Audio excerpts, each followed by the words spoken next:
बिस्मिल्लाहिर्रहमानिर्रहीम, अस्सलाम वालेकुम, वेलकम टू क्विक रिव्यू। और क्विक रिव्यू के अंदर आज जो हमारा टॉपिक है जी वो है history of Pakistan from 1947 to 2020। यानी आज हम पाकिस्तान की जो तारीख़ है इसको डिस्कस करने जा रहे हैं टू 1947 से 2020 तक की। तो सबसे पहली बात तो ये है कि ये एक तवील लेक्चर होने लगा है, इसलिए आपने जो है इसे काफ़ी ज़्यादा जो है वो फोकस करके सुनना है और कोशिश ये करनी है कि वन सिटिंग के अंदर से सुने, ताकि आपको जो है वो सारे के सारे इवेंट्स जो हैं वो स्टेप बाय स्टेप जो हैं वो आपको याद रहें कि फ़र्स्ट कौन सा था, सेकंड कौन सा था, थर्ड। इस तरह से जो है आपको पाकिस्तान की हिस्ट्री जो है वो समझने में आसानी होगी। इसके अलावा अगर आप सिंगल जो है इन टॉपिक्स के ऊपर, ये जितने भी टॉपिक्स हैं आपको दिखाई दे रहे हैं, इनके ऊपर वीडियोस देखना चाह रहे हैं तो वो आप प्लेलिस्ट के अंदर जाके वहाँ से देख सकते हैं सिंगल वीडियो भी। तो चलिए स्टार्ट करते हैं और ये जितने भी इवेंट्स हैं इनको हम ब्रीफली जो है वो डिस्कस करते चले जाएंगे।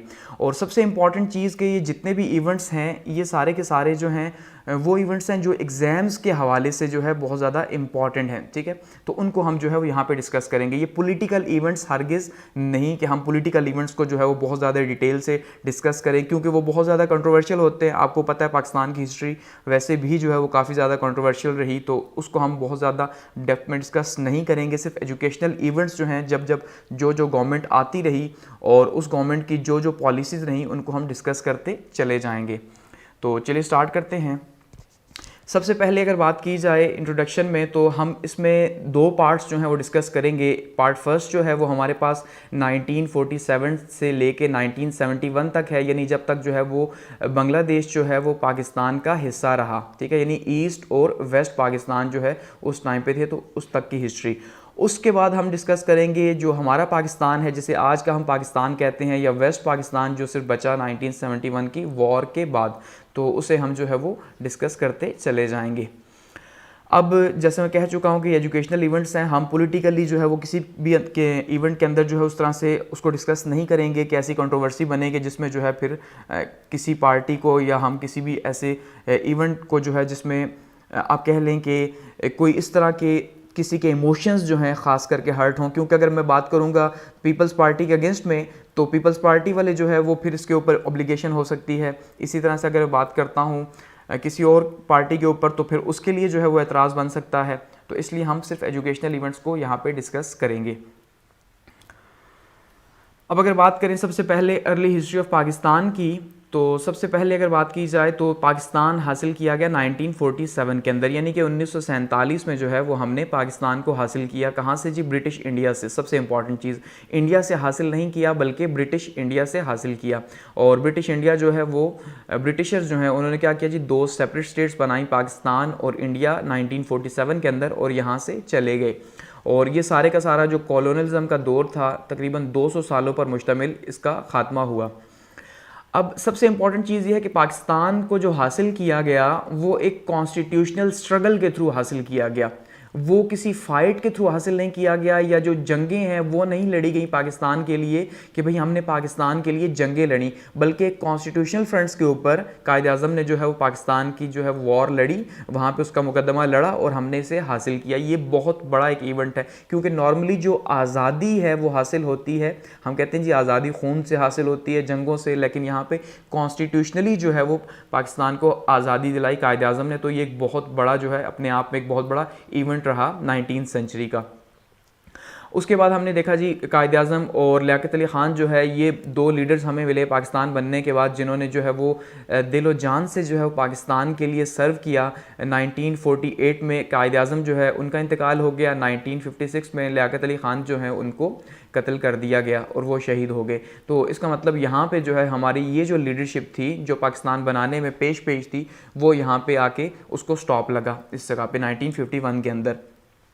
अब सबसे पहला इवेंट हमारे पास आता है पाकिस्तान बनने के बाद, वो है जिस सर्विसेज ऑफ जिना या जिनाज वीएंस टू पाकिस्तान के। पाकिस्तान के लिए जो कायद आज़म थे उनकी सोच क्या थी, कायद आज़म कैसे पाकिस्तान को देख रहे थे, या उन्होंने क्या क्या किया, क्या क्या सर्विसेज दी। तो सबसे पहले देखिए, अगर बात की जाए बिफोर पाकिस्तान जो है, पाकिस्तान बनने से पहले, तो सबसे पहली बात अभी मैं जैसे कर चुका हूँ कि कायद आज़म ने कॉन्स्टिट्यूशनल जो है वो एक वॉर के थ्रू एक पूरे का पूरा सिस्टम सेट किया और पाकिस्तान को आज़ादी दिलाई। तो तो इसका मतलब पाकिस्तान बनने तक जो है वो कायद-ए-आज़म ने बहुत ही अहम रोल प्ले किया। लेकिन उसके बाद जब पाकिस्तान बन गया तो क्योंकि अब नई स्टेट थी, अब नई स्टेट है, नई रियासत है, तो उसमें बहुत ज़्यादा जो है इस टाइम पे मोटिवेशन भी चाहिए, बहुत ज़्यादा जो है वो एडमिनिस्ट्रेटिवली या हर तरह से जो है वो इंतज़ामी तौर पर जो है एक ऐसा लीडर चाहिए जो लीडर जो है वो कौम को आगे लेके जा सके, क्योंकि हालात ऐसे थे कि बहुत ज़्यादा जो है बदली फैली हुई थी। तो ऐसे में जब ख़ास करके मुहाजिरीन जो हैं 65 लाख के करीब जो है वो मुहाजिरीन यहाँ पे आए, जब पाकिस्तान में हिजरत करके आए, तो उसके नतीजे के तौर पे यहाँ पे तो अब देखिए इसकी एग्ज़ाम्पल यूँ लीजिए कि एक घर है, उस घर में 5 लोग जो हैं वो मौजूद हैं, तो ऊपर से जब 50 लोग मज़ीद आते हैं या 15 लोग आ जाते हैं, 20 लोग आ जाते हैं, तो फिर वो घर कैसे जो है अचानक से चलेगा, वो सारे का सारा जो उसका सिस्टम है वो फ्लॉप हो जाएगा। तो इसी तरह से जब इतने ज़्यादा मुहाजिरीन जो हैं वो आए, तो उनको अपसेट करने के लिए यहाँ पे जगह का इकनॉमिकली या हर तरह से जो है बहुत बड़े चैलेंजेस थे। तो ऐसे में कायद-ए-आज़म ने जो है उनको हौसला दिया, लाहौर आके स्पीच की कि भाई अब ये पाकिस्तान आपका है, आपको सेट करना है, ठीक है, और मिल के हमने इसे आगे लेके चलना है। इसी तरह से कायद-ए-आज़म ने जो है वो गवर्नमेंट सर्विस जो है उनको ख़ास करके जो है वो ये ताकीद की कि भाई आप जो हैं वो आवाम के खादिम हैं, तो आपने आवाम की खिदमत करनी है और अपने दरवाजे आवाम के लिए खुले रखने हैं। गो कि आज हम देखते हैं ब्यूरोक्रेसी जो है वो बिल्कुल ही जो है उसका रवैया बिल्कुल इसके अपोजिट है, लेकिन कायद-ए-आज़म की जो अगर स्पीच है उसके हिसाब से देखें तो उन्होंने यही कहा कि भाई आप आवाम के खादिम हैं, न कि आवाम के सरबराह बन बैठे हैं आप। अच्छा, इसी तरह से प्रोविजनलिज्म जो है अगर उसकी बात की जाए नस्ली और लिसानी तासुब की, तो उससे बाज़ ने कहा कि भाई अब आप सिंधी, बलोची, पंजाबी नहीं बल्कि आप जो हैं वो सिर्फ पाकिस्तानी हैं। तो अगर आप सिर्फ पाकिस्तानी हैं तो आपने पाकिस्तानी होके ही चलना है मिलजुल के।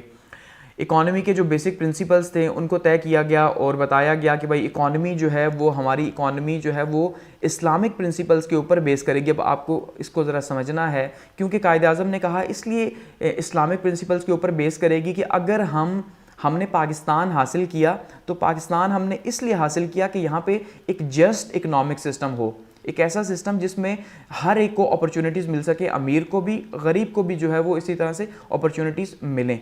लेकिन अगर वो वेस्टर्न सिस्टम होगा उसी तरह से, तो फिर तो वो इंडिया के अंदर भी मौजूद था, तो वहाँ पे तो कोई फ़ायदा नहीं हो सका मुसलमानों को। इसलिए कहा इस्लाम के ऊपर जो है वो बेस करेगा।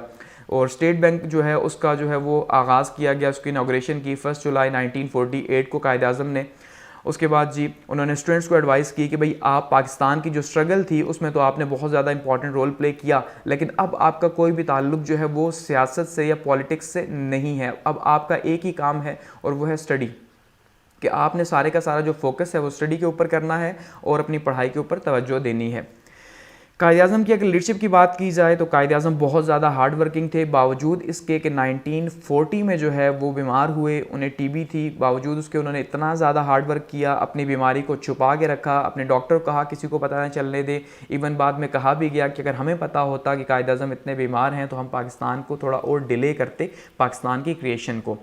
टीम वर्क जो है कायद-ए-आज़म ने किया शानदार किस्म का, और इसी तरह से कम्युनिकेशन जो है, कम्युनिकेशन के थ्रू जो है वो कायद-ए-आज़म ने एक किस्म का ये जो कॉन्स्टिट्यूशनल वॉर लड़ी पूरे के पूरे जो है वो इस सब कॉन्टिनेंट के अंदर जो है, तो उसमें बहुत ज़्यादा इंपॉर्टेंट रोल रहा कायद-ए-आज़म का। और कायद-ए-आज़म का जो स्लोगन है यूनिटी, फेथ एंड डिसिप्लिन, ठीक है जी, ये इसीलिए रहा क्योंकि हम जो हैं बहैसियत पाकिस्तानी जो है वो आगे बढ़े, तो इसी प्रिंसिपल के ऊपर जो है वो आगे बढ़े। हर ऑफिस के अंदर आपको ये लिखा हुआ ज़रूर दिखाई देगा कि भाई ईमान, इत्तेहाद और तंजीम, बट अनफॉर्चुनेटली वहाँ पे इसके ऊपर अमल जो है वो नहीं हो रहा। आगे बढ़ते हैं, बात करते हैं सेकंड इवेंट की, इनिशियल प्रॉब्लम्स ऑफ पाकिस्तान। क्या पाकिस्तान बन गया तो पाकिस्तान क्या बन गया तो पाकिस्तान अचानक से बना, क्योंकि 1 साल से भी कम अरसे में ये फ़ैसला हुआ कि भाई पाकिस्तान जो है उसको बनाना है। अब जब इतने कम टाइम में ये फ़ैसला हुआ कि पाकिस्तान जो है या हिंदुस्तान को तकसीम करना है, तो ऐसे में फिर वहाँ पे प्रॉब्लम्स तो होंगे ही होंगे, हर तरह के प्रॉब्लम्स। एक नई स्टेट है तो एक नई स्टेट है तो वहाँ पे कुछ भी नहीं, तो इसका मतलब चैलेंजेस तो होंगे। तो कौन कौन से मेजर चैलेंजेस थे? एडमिनिस्ट्रेटिव प्रॉब्लम्स थे। हमें एडमिनिस्ट्रेटिव में क्या था, गवर्नमेंट ऑफिशियल्स हमारे पास नहीं थे, क्योंकि जब मुत्तहिदा हिंदुस्तान था तो उस टाइम पर भी जो गवर्नमेंट सर्विस थी उसमें हिंदू जो है वो मेजॉरिटी के अंदर थे, जबकि मुसलमान बहुत ही कम तादाद में मौजूद थे, क्योंकि मुसलमान पढ़े लिखे भी कम थे और ऊपर से गवर्नमेंट सर्विसेज के अंदर भी बहुत ज़्यादा कम थे। इसी तरह से गवर्नमेंट बिल्डिंग्स पाकिस्तान के पास मौजूद नहीं थी जहाँ पे पाकिस्तान अपना जो है वो इंतज़ाम चलाता। कराची को जो है वो कैपिटल बनाया गया स्टार्ट में, कि भाई कराची जो है वहाँ पे कुछ ना कुछ ऑफिस मौजूद हैं तो उसी से रन किया जाए। एडमिनिस्ट्रेटिव स्ट्रक्चर कोई भी नहीं था। देखिए अब अगर अब बात की जाए एडमिनिस्ट्रेटिव स्ट्रक्चर की, तो अगर ये एक मुल्क है तो एक मुल्क के अंदर जो है वो छोटे छोटे जो है वो सूबे, उसके बाद डिस्ट्रिक्ट्स हैं। तो अगर डिस्ट्रिक्ट्स हैं तो हर डिस्ट्रिक्ट जो है वो सेंटर से जो है वो रन कर रहा है। वहाँ पे अब जैसे डीसीओ साहब मौजूद हैं हमारे और वो उसको रन करते हैं, डीपीओ पुलिस के लिए जो है वो मौजूद हैं। तो पूरे का पूरा एक स्ट्रक्चर है। तो वहाँ पे उस टाइम पे एडमिनिस्ट्रेटिव स्ट्रक्चर ही नहीं था एक नई स्टेट का। उसके अलावा सोशल प्रॉब्लम्स थे। सोशल प्रॉब्लम्स में जैसे कहा कि माइग्रेशंस जो थी वो तकरीबन 65 लाख के करीब जो है वो माइग्रेंट्स पाकिस्तान आए। तो इतनी बड़ी तादाद में एक स्टेट में जब दूसरे लोग जो है माइग्रेट करके आ रहे हैं दूसरे मुल्क से, तो उनको हैंडल करना बहुत ज़्यादा मुश्किल काम था। तो ये भी एक बहुत बड़ा चैलेंज था और ख़ास करके ये इकॉनमी के ऊपर जो है वो बहुत ज़्यादा बर्डन था कि अब इनको जो है वो कैसे हैंडल किया जाए। हेल्थ और मेडिकल के जो इश्यूज़ थे वो बहुत ज़्यादा थे क्योंकि लोग कैंपों के अंदर रह रहे हैं और इसके अलावा आते हुए या ये पूरे का पूरा जो ट्रैवल था इसमें हज़ारों लाखों लोग जो है वो शहीद भी हुए। तो उनकी जो लाशें हैं वो वैसे ही रेलवे स्टेशन के ऊपर, रोडों के ऊपर, कैंप्स के अंदर जो है वो पड़ी रहीं और वहीं गली सड़ती रहीं। तो उससे क्या हुआ कि उससे बहुत ज़्यादा जो है वो मेडिकल के या हेल्थ के इश्यूज़ भी पैदा हुए। और एक नई स्टेट के पास जो एडमिनिस्ट्रेटिव जो है वो सिस्टम नहीं, तो अब मेडिकल के लिए जो है ये हेल्थ के लिए कहाँ से फैसिलिटीज़ जो है वो पैदा की जाएंगी। इसके अलावा पॉलिटिकल प्रॉब्लम्स बहुत ज़्यादा थे। पॉलिटिकल प्रॉब्लम्स में सबसे पहले पाकिस्तान बना तो कॉन्स्टिट्यूशनल प्रॉब्लम था। उस टाइम पे जो है वो 1935 का जो इंडियन एक्ट था, उस इंडियन एक्ट को जो है वो लागू किया गया कि भाई पाकिस्तान को जो है इस टाइम पे चलाने के लिए पाकिस्तान इंडिया दोनों ने ही जो है वो 1935 के इंडियन एक्ट को लागू किया। लेकिन एक कॉन्स्टिट्यूशन तो बनाना था। उसके बाद कायद-ए-आज़म की डेथ जो है ये अपने आप में एक बहुत बड़ा क्राइसिस था। 11 सितंबर 1998 को जो है वो कायद-ए-आज़म की वफ़ात हुई और कायद-ए-आज़म की वफ़ात के बाद वो जो सारे के सारे काम जो स्पीड अप किए हुए थे वो सारे के सारे वहीं पे रुक गए। वाटर कैनाल का हमारा प्रॉब्लम पैदा हुआ। 1 अप्रैल 1948 को जो इंडिया था उसने क्या किया जी, हमारे जो दरिया आ रहे थे उनका पानी बंद कर दिया। उनका जब पानी बंद किया तो अब ये वो टाइम था 1 अप्रैल का कि आगे फसल की तैयारी का टाइम था। तो ऐसे में जो है वो पानी बंद हुआ तो हमारी फसलों को शदीद नुकसान हुआ। इकॉनमी पहले से नहीं थी, इसमें जो है बहुत ज़्यादा प्रॉब्लम्स पैदा हुए। फिर पाकिस्तान जो है उसने इस प्रॉब्लम को सॉल्व करने के लिए वर्ल्ड बैंक के पास चला गया। तो यूएन ने जो है इस प्रॉब्लम को सॉल्व किया और फिर इंडस वैसन ट्रीटी जो है 1960 के अंदर जो है ये साइन हुई और इसके तहत ये फैसला किया गया कि भाई जो तीन दरिया हैं ये आपस में बांट लिए जाएं। ब्यास, रावी और सतलज जो है ये इंडिया को दे दिए गए और चनाब, जेहलम और इंडस रिवर जो है या दरिया सिंध जो है ये पाकिस्तान को दे दिया गया। यानी 1960 में इसका फैसला हुआ। उसके बाद सिक्योरिटी प्रॉब्लम्स थे। सिक्योरिटी प्रॉब्लम्स क्योंकि इंडिया तो वैसे ही नहीं चाहता था कि पाकिस्तान जो है वो एक दिन भी चले, तो ऑब्वियसली हमें जो है वो सिक्योरिटी प्रॉब्लम्स बहुत ज़्यादा थे और ख़ास करके कश्मीर की वजह से बहुत ज़्यादा सिक्योरिटी प्रॉब्लम्स पैदा हुए जब कश्मीर की वॉर स्टार्ट हुई। इकोनॉमिक प्रॉब्लम्स की बात की जाए कि इकॉनमी के हवाले से अब नई स्टेट है तो ऑब्वियसली अब जब हर चीज़ की डिस्ट्रीब्यूशन है तो हमारे एसेट्स की भी डिस्ट्रीब्यूशन है कि जो पैसे थे उनको भी तकसीम करना था दो मुल्कों के अंदर कि भाई किसको कितने और किसको कितने। तो पाकिस्तान के हिस्से में जो है वो 75 करोड़ रुपए आए। ठीक है, 75 करोड़ पाकिस्तान के हिस्से में आए, लेकिन इब्तदाई तौर पे पाकिस्तान को सिर्फ 20 करोड़ रुपए दिए गए और उसके बाद जो है वो गांधी जो थे उन्होंने भूख हड़ताल स्टार्ट कर दी इंडिया के अंदर, क्योंकि उनका ये मानना था कि अब पाकिस्तान को अगर हमने आज़ाद कर दिया तो वहाँ पे भी अब गरीब लोग मौजूद हैं, अगर आप उनको उनका हिस्सा नहीं देंगे तो वहाँ पे लोगों की ज़िंदगी मुश्किल हो जाएगी। तो इस तरह फिर जो है 50 करोड़ जो है वो बाद में मिले और इवन 5 करोड़ का माना ये जाता है कि आज भी जो है वो इंडिया की तरफ हमारे पेंडिंग है। तो अब तो उसकी प्राइस तो खैर 10 गुना बढ़ गई है। तो उस तरह से फिर यही वजह भी बनी गांधी के मानते हैं गांधी के कत्ल होने की, क्योंकि उन्होंने पाकिस्तान के हक़ में आवाज़ उठाई थी। इसी तरह से डिवीजन ऑफ मिलिट्री जो है उसका भी फैसला किया गया और फील्ड मार्शल आर्चलिंग जो है इनको कहा गया कि भाई आप जो है तकसीम करेंगे। कायद-ए-आज़म ये नहीं चाहते थे, कायद-ए-आज़म जजेस जो है वो इनका पैलन चाहते थे, लेकिन फिर इन्हीं को जिम्मेदारी सौंपी गई कि भाई आप जो है वो इसकी डिस्ट्रीब्यूशन करेंगे। लेकिन फिर क्या हुआ कि जब इन्होंने बहुत तेज़ी से काम किया फील्ड मार्शल साहब ने, तो इंडिया ने जो है वो इन्हें भी चेंज करवा दिया। इंफ्रास्ट्रक्चर बिल्कुल नहीं था, यानी रोडें, सड़कें, टेलीकम्युनिकेशन कुछ भी मौजूद नहीं था एक नई स्टेट के अंदर। तो ऐसे में उसके लिए जो है वो एक दूसरे को लिंक करना भी, एक शहर दूसरा शहर, वो भी बहुत ज़्यादा मुश्किल था। पुअर इंडस्ट्रियल सिस्टम था। 21 यूनिट्स जो हैं वो टोटल पाकिस्तान के हिस्से में आए। इसकी दो बड़े रीजंस थे। एक तो ये था कि पाकिस्तान जो है या ख़ास करके जो मुसलमान हैं उनका जो रवैया रहा हमेशा से, अब भी आप देखिए पैसे के मुतालिक वो ऐसा रहा कि भाई पैसा जो है वो जहन्नुम में लेके जाता है। एक ख़ास सोच है मुसलमानों की, तो उस लिहाज से उन्होंने इंडस्ट्रीज़ बनाई ही नहीं, पैसा बनाया ही नहीं, और जो बनाया तो वो था भी बहुत कम, वो बहुत कम लोग थे, तो बहुत कम यूनिट्स जो हैं पाकिस्तान के हिस्से में आए। ठीक है। दूसरा, लैक ऑफ इकोनॉमिस्ट, जैसा कहा एजुकेशन में पहले ही पीछे थे, तो इकोनॉमिस्ट फिर कहाँ से आते, तो वो भी बहुत बड़ा एक चैलेंज था। बैंकिंग सिस्टम बिल्कुल नहीं था हमारे पास, इसी तरह से इंटरनेशनल ट्रेड नहीं थी, क्योंकि अब स्टेट ही नई नई बन रही है, तो उसमें इंटरनेशनल ट्रेड जो है वो कहाँ से होगी। और ये सारी वो चीज़ें थी जो कि पहले से तकरीबन 100 साल से मुसलमान फेस कर रहे थे, क्योंकि मुसलमानों को उनके राइट्स तो मिल ही नहीं रहे थे कि पाकिस्तान इकनॉमिकली जो है वो ग्रो कर सकते, इसलिए ये चैलेंजेस मौजूद थे। तो ये पाकिस्तान के इनिशियल प्रॉब्लम्स थे। आगे बढ़ते हैं और बात करते हैं एक्सेशन ऑफ स्टेट्स की, कि रियासतें जो हैं इनके इल्हाक की अगर बात करें कि रियासतों को इल्हाक करना था, क्योंकि अब आज़ाद हो चुका था पाकिस्तान और इंडिया, तो उस टाइम पे 562 स्टेट्स जो थी वो प्रिंसली स्टेट्स थी या शाही रियासतें थी, 562 के करीब ये शाही रियासतें थी। अब इनको ये कहा गया कि भाई आप अपनी मर्ज़ी से जिसके साथ भी शामिल होना चाहें शामिल हो जाएं, यानी आप पाकिस्तान के साथ शामिल होना चाहते हैं या इंडिया के साथ शामिल होना चाहते हैं, ये डिसीजन आपका है। तो बहुत ज़्यादा स्टेट जो इंडिया के अंदर थी वो सारी की सारी, अब यहाँ पे अगर इस मैप के अंदर देखें तो ये जो प्रिंसली स्टेट्स हैं वो येलो कलर की आपको दिखाई दे रही हैं, और जो ब्रिटिश प्रोविंसेस हैं यानी कि जो जहाँ पे ये असल में डिवीजन की गई तो वो तो ये रेड थे, जो कम थे। इवन ब्रिटिश ये जो प्रिंसली स्टेट्स थी वो ज़्यादा थी, ये तो ज़्यादा थी, तो इनको फिर फैसला करना था, तो जो जिसके साथ ज़्यादा टच हो रहा था वो उसी के साथ था, क्योंकि तय तो यही था कि जहाँ पे जो आबादी होगी एक तो उसको मद्देनज़र रखना है, यानी अगर वो मुसलमान हैं तो मुसलमानों के साथ जाए, और अगर वो हिंदू हैं तो हिंदुओं के साथ जाए। साथ में जोग्राफिकली बहुत ज़्यादा इंपॉर्टेंट है कि भाई जोग्राफी का भी आपने ख्याल रखना है कि वो किसके साथ टच हो रहा है। तो ऐसे में जो इश्यूज़ बने जिस स्टेट्स के, क्योंकि बाकी स्टेट्स ने तो फैसला कर लिया कि भाई हमने पाकिस्तान के साथ या इंडिया के साथ शामिल होना है, लेकिन उसमें कश्मीर का इशू बना कि कश्मीर में जो है 1941 की सेंसस के अकॉर्डिंगली 77% जो है वो मुसलमान थे, तो 77% मुसलमान थे, तो अब तो 90% से भी ऊपर है। तो उस टाइम पे जो है फिर उसका जो महाराजा था हरी सिंह साहब, हरी सिंह जो है इसने स्टैंड स्टिल एग्रीमेंट किया कि भाई फ़िलहाल मुझे आप ना छेड़ें और मुझे इसी तरह रहने दें, यानी मुआहदा जारिया किया कि जैसे हमारी जो स्टेटस है उसको वैसे ही रहने दे, क्योंकि महाराजा चाहता था कि डोमिनियन स्टेटस जो है वो दिया जाए कश्मीर को, लेकिन फिर ऐसा नहीं हो सका, और उसके बाद जो है महाराजा ने जो है वो इल्हाक का फ़ैसला किया इंडिया के साथ। तो ऐसे में जो कश्मीरी मुसलमान थे उन्होंने जो है वो क्या किया जी, वहाँ से एक किस्म का बगावत स्टार्ट कर दी, और फिर उनकी मदद के लिए जो है वो शुमाल मगरबी सूबा जो KP के है यहाँ से मुजाहिदीन गए और उन्होंने हेल्प की, और फिर साथ में पाकिस्तान की आर्मी ने जो हेल्प की, तो फिर कुछ कश्मीर का हिस्सा आज़ाद करवाया गया, जैसे आज़ाद कश्मीर आज कहा जाता है, और बाकी जो है आज भी इंडिया के पास, और अब तो देखिए उसका स्टेटस भी चेंज हो चुका है। ठीक है, तो इसको हम आगे डिटेल से डिस्कस करेंगे। उसके बाद जूनागढ़ की एक रियासत थी जो कराची से 480 किलोमीटर के फासले पे थी। ठीक है, ये कराची है तो यहाँ से 480 किलोमीटर के फासले पे यहाँ पे जूनागढ़ की रियासत थी। अब यहाँ की जो आबादी थी अगर उसकी बात की जाए तो वो हिंदू थी, यानी जूनागढ़ की आबादी हिंदू, लेकिन जो इसका हेड था वो मुसलमान था, और वो चाहता था कि पाकिस्तान के साथ इल्हाक करे। तो उसने अनाउंस भी कर दिया 15 सितंबर 1947 को कि भाई हमने पाकिस्तान के साथ जाना है। लेकिन फिर क्या हुआ, इंडिया ने वहाँ पे ज़बरदस्ती फ़ौज भेजी और यहाँ पे कब्ज़ा कर लिया।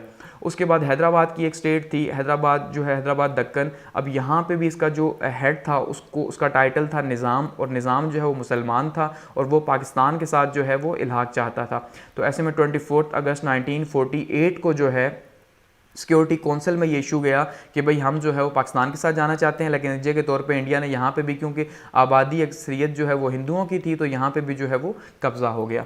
तो इस तरह से ये स्टेट्स का, और ख़ास करके इनमें कश्मीर का मसला आज भी वैसे का वैसा चला आ रहा है।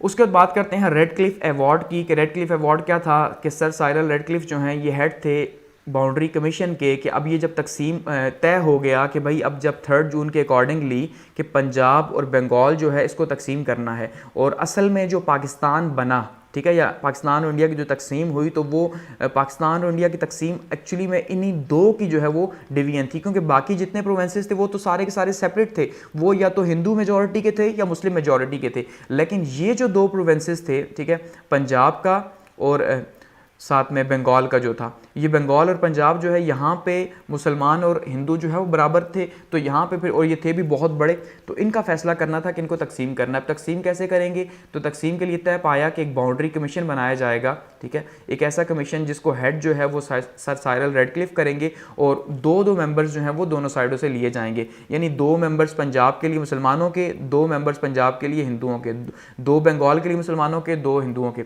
इस तरह से जो है वो लिए जाएंगे। तो पंजाब बाउंड्री कमीशन में अगर पाकिस्तान पाकिस्तान के मेंबर्स की बात करें तो जस्टिस दीन मोहम्मद और जस्टिस मोहम्मद मुनीर जो है ये पाकिस्तान की तरफ से थे, और इसी तरह से इंडिया की तरफ से पंजाब के लिए जस्टिस महर चंद महाजन और जस्टिस तेज सिंह जो है ये इंडिया की तरफ से थे पंजाब के लिए।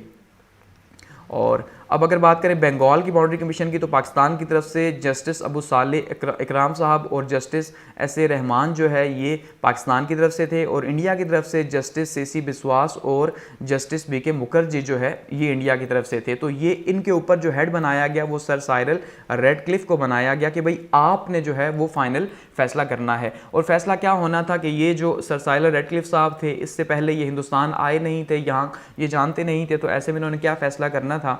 खैर फिर नतीजे के तौर पे क्या हुआ कि इसके अंदर भी रेडक्लिफ अवार्ड के अंदर भी जो है वो पाकिस्तान से ज़्यादती की गई, और ज़्यादती क्या की गई पंजाब के अंदर, कि पंजाब के अंदर ये जो गुरदासपुर का एक ज़िला था, ये गुरदासपुर का ज़िला मुसलमानों की अक्सरियत का ज़िला था। यहाँ पे मुस्लिम आबादी ज़्यादा थी सिर्फ पठानकोट को छोड़ के, क्योंकि जो पठानकोट की तहसील थी यहाँ पे आबादी 70% हिंदुओं की थी, लेकिन बाकी जो है बटाला, फिरोज़पुर और ज़ीरा की जो तहसीलें थी यहाँ पे मुसलमानों की आबादी थी। तो इससे पाकिस्तान को देना चाहिए था, लेकिन इस पठानकोट का बहाना बनाकर इसे इंडिया को दिया गया।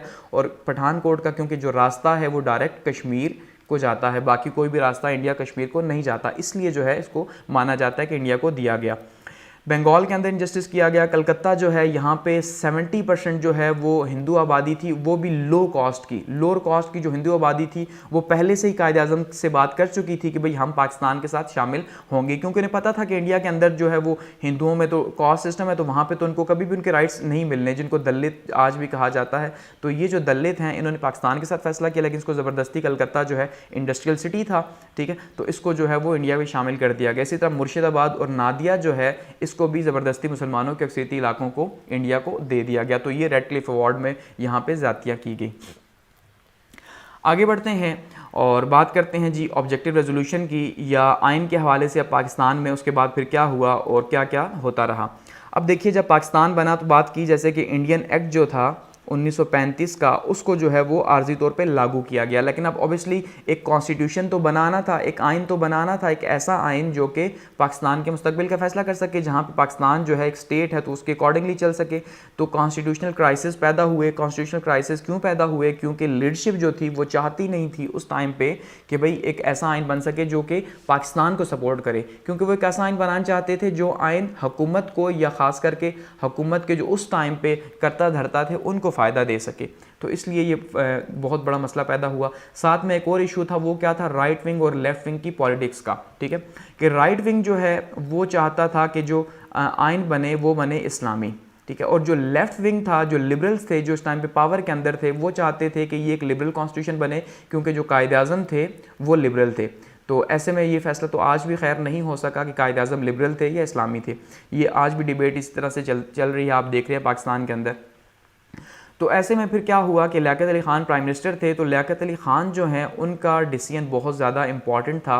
तो लियाकत अली ख़ान ने जो है फिर वो फैसला किया अपना जो वज़न है वो राइट विंग को देने का। तो इस तरह से लियाकत अली ख़ान ने 12 मार्च 1947 को जो है वो ऑब्जेक्टिव रेजोल्यूशन असम्बली से पास करवाई, जो कि इस्लामिक फंडामेंटल प्रिंसिपल्स के ऊपर बेस करती थी, यानी कि लिबरल जो कॉन्स्टिट्यूशन था उसका रास्ता यहाँ पर बंद किया गया। और ये तय हुआ कि ये ऑब्जेक्टिव रेजोल्यूशन या करारदाद मकासद जो है, इस करारदाद मकासद का मतलब मकसद क्या है कि ये मकासद को तय करेगी, हमारा जो कॉन्स्टिट्यूशन है वो किसके ऊपर बेस करेगा।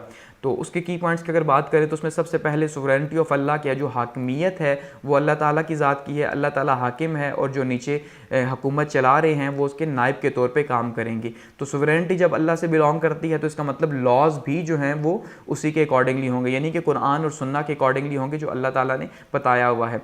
इसी तरह से कहा जी फेडरल सिस्टम होगा, फेडरल सिस्टम होगा तो प्रोविंसेस जो हैं वो उनको आज़ादी हासिल होगी, डेमोक्रेटिक कंट्री होगा, फ्रीडम ऑफ स्पीच होगी और इक्वालिटी होगी, सब यहाँ पे बराबर होंगे। पीपल्स रिस्पॉन्सिबल गवर्नमेंट होगी, यानी रिपब्लिक होगा, एक ऐसा रिपब्लिक होगा कि जहाँ पे जो है वो लोगों की सुनी जाएगी। माइनॉरिटीज़ जो राइट्स हैं यानी अक़लियतों के हुकूक उनको दिए जाएंगे और वो आज़ाद होंगी, क्योंकि कायदे आज़म को माना जाता है कि उन्होंने 11 अगस्त की जो स्पीच की थी उसके अंदर भी उन्होंने कहा था कि भाई आप जो माइनॉरिटीज़ हैं आप फ्री हैं अपने चर्चेज़ में, मंदिर में, जहाँ पे भी आप जाना चाहें, क्योंकि मुसलमान ख़ुद हिंदुस्तान के अंदर जो है वो रह चुके थे एज ए माइनॉरिटी, तो वो जानते थे कि माइनॉरिटी जो है वो किस तरह से उसको सेटल करना है। इसी तरह फंडामेंटल राइट्स जो हैं वो हर एक के जो बुनियादी हुकूक है, जो एक इंसान पैदा होने के साथ उसके हुकूक होते हैं, ठीक है, उनको प्रोटेक्ट किया गया। फ्री जुडिशरी जो है इसका कहा गया कि जुडिशरी जो है वो फ्री होगी। अगर बात की जाए ऑब्जेक्टिव रेजोल्यूशन की इंपॉर्टेंस की कि इसकी अहमियत क्या थी, तो इसकी अहमियत ये थी कि जो तीनों कॉन्स्टिट्यूशंस आए, उन तीनों कॉन्स्टिट्यूशंस के अंदर इसे जो है वो प्रेम्बल के तौर पे या इब्तदाइया के तौर पे जो है वो शामिल किया गया, और उसके बाद 1973 का जो कॉन्स्टिट्यूशन था उसमें एक अमेंडमेंट करके इसको कॉन्स्टिट्यूशन का हिस्सा बाकायदा बना दिया गया। आगे बढ़ते हैं और बात करते हैं 1951 टू 1956 के पीरियड की। ये एक बहुत ही टफ और बहुत ही क्रिटिकल जो है वो पीरियड था, या पॉलिटिकल इंस्टेबिलिटी का जो है वो पीरियड गुजरा, कि जो सियासी तौर पर सियासत में अदम इस्तेहकाम था बहुत ज़्यादा था इस दौर के अंदर, क्योंकि इस टाइम पे जो है वो लीडरशिप क्राइसिस बहुत शिद्दत से सामने आया। लियाकत अली ख़ान की शहादत के बाद या उनको जब कत्ल कर दिया गया, तो उसके बाद जो है वो जितने भी लीडर्स थे वो सारे के सारे मफाद परस्त थे, तो वो अपनी जो है वो पॉलिटिक्स करते रहे। ऐसे में कॉन्स्टिट्यूशनल क्राइसिस पैदा हुआ, क्योंकि कॉन्स्टिट्यूशन बनाने के लिए किसी ने भी सीरियस एफर्ट्स नहीं की, या की भी तो वो अपने मफाद के लिए बनाने के लिए की, तो लीडरशिप क्राइसिस पैदा हुआ। इस दौरान 4 गवर्नर जनरल पाकिस्तान के थे, कायद आज़म के बाद 3 थे। पहले कायद आज़म थे गवर्नर जनरल, फिर ख्वाजा नाज़मुद्दीन थे, फिर सर ग़ुलाम मोहम्मद साहब थे, फिर सिकंदर मिर्ज़ा जो है वो ये आखिरी जो है वो गवर्नर जनरल भी थे, और यही जो है पाकिस्तान के पहले सदर भी बने, क्योंकि पाकिस्तान का कॉन्स्टिट्यूशन जो है वो 1950 के अंदर जो है वो लागू हुआ। तो उसके बाद अगर बात करें प्राइम मिनिस्टर्स की कि इन 4 सालों के अंदर जो है कितने चेंज हुए, तो 1951 तक तो जो है वो लियाकत अली ख़ान रहे। उसके बाद सर ख्वाजा निज़ामुद्दीन, मोहम्मद अली बोगरा, चौधरी मोहम्मद अली और हुसैन शहीद सहरवर्दी, यानी कि 5 सालों में 4 प्राइम मिनिस्टर जो है वो चेंज हो गए। और यहाँ पे बहुत शदीद किस्म का जो है एक पोलिटिकल इंस्टेबिलिटी पैदा हुई, एक अदम इस्तेहकाम पैदा हुआ। और ये अदम इस्तेहकाम क्यों पैदा हुआ? ये इसी वजह से पैदा हुआ क्योंकि हमारी जो पॉलिटिकल लीडरशिप थी वो एक दूसरे की खींचातानी मसरूफ़ थी। तो ऐसे में मुल्क के ऊपर क्या फोकस हो सकता, इसी दौरान जो है वो फर्स्ट 5 ईयर प्लान भी पाकिस्तान का सामने आ गया, जो 1955 से 1960 तक जो है वो सामने आया, लेकिन ये तकरीबन कोई 1957 के अंदर जो है ये स्टार्ट हुआ और ये फेल हो गया फर्स्ट 5 ईयर प्लान पाकिस्तान का। फिर बात करते हैं इसी दौरान जो है वो 1956 का कॉन्स्टिट्यूशन भी बना, जिसमें जो है वो चौधरी मोहम्मद अली ने जो है वो बहुत इंपॉर्टेंट रोल प्ले किया, क्योंकि इससे पहले जो कॉन्स्टिट्यूशन बना था मोहम्मद अली बोगरा का, उसको भी रिजेक्ट कर दिया गया था। और इस तरह से फिर चौधरी मोहम्मद अली जो है उन्होंने जो कॉन्स्टिट्यूशन बनाया हुसैन शहीद सहरवर्दी के साथ मिलके, तो उस कॉन्स्टिट्यूशन को जो है वो 1956 के अंदर जो है वो लागू किया गया। तो अगर उसकी बात की जाए तो वो 234 आर्टिकल्स हैं उसके, 13 पार्ट्स हैं उसके, और 6 शेड्यूल्स हैं इसके। अगर की फ़ीचर्स की बात की जाए तो सबसे पहले तो ये पार्लियामेंट्री था, ठीक है जी। इसकी अगर नोयत की बात की जाए तो पार्लियामेंट को सुप्रीम इसमें रखा गया, और सुवरेनिटी ऑफ अल्लाह बिल्कुल इसी तरह जैसे ऑब्जेक्टिव रेजोल्यूशन के अंदर था, ठीक है, कि भाई जो हाकिमियत है वो अल्लाह ताला की ज़ात की है। मुल्क का नाम जो है वो इस्लामी जमहूरिया पाकिस्तान रखा गया, ठीक है। इसी तरह से कहा गया जी कि हेड ऑफ़ स्टेट जो है वो मुसलमान होगा, ये उसके लिए शर्त रखी गई। इस्लामिक प्रिंसिपल्स जो हैं उसको शामिल किया गया। इसी तरह से इस्लामिक वे ऑफ लाइफ कहा गया, उसको प्रमोट किया जाएगा, और जितने भी वो प्रैक्टिसेस हैं जो इस्लाम के ख़िलाफ़ हैं उनको जो है वो ख़त्म किया जाएगा। इसी तरह से safe guard of Islamic principles, relations with Islamic countries जो हैं, इस्लामी ममालिक के साथ जो ताल्लुकात हैं उनको जो है वो प्रमोट किया जाएगा, ताकि इस्लामी ममालिक के साथ हमारे रिलेशंस बेहतर हो सके। एक नई ऑर्गेनाइजेशन थी। अच्छा, ऑर्गेनाइजेशन ऑफ ज़कात एंड औकाफ जो है, ज़कात और औकाफ का जो है ये भी ख़ास इंतज़ाम किया गया। इसके अंदर बताया गया कि ख़ास इंतज़ाम किया जाएगा ताकि जो है मुल्क के अंदर से ग़ुरबत का ख़ात्मा किया जा सके। माइनॉरिटीज़ के जो राइट्स थे, अक़लियतों को जो है वो मुकम्मल आज़ादी दी गई, और जुडिशरी को फ्री रखा गया। तकरीबन वही फंडामेंट प्रिंसिपल्स इसके अंदर हमें नज़र आते हैं जो कि ऑब्जेक्टिव रेजोल्यूशन के अंदर जो है वो हमें देखने को मिले, यानी करारदाद मकासद में जो थे तकरीबन वैसे ही हमें 1956 के अंदर देखने को मिलते हैं इस्लामिक क्लॉजेज़। आगे बढ़ते हैं। अब 1958 की अगर हम बात करें तो 1958 से 1959 तक जो है वो अयूब ख़ान साहब का जो है वो दौर हुकूमत शुरू हो गया, और ये काफ़ी तवील जो है वो दौर रहा।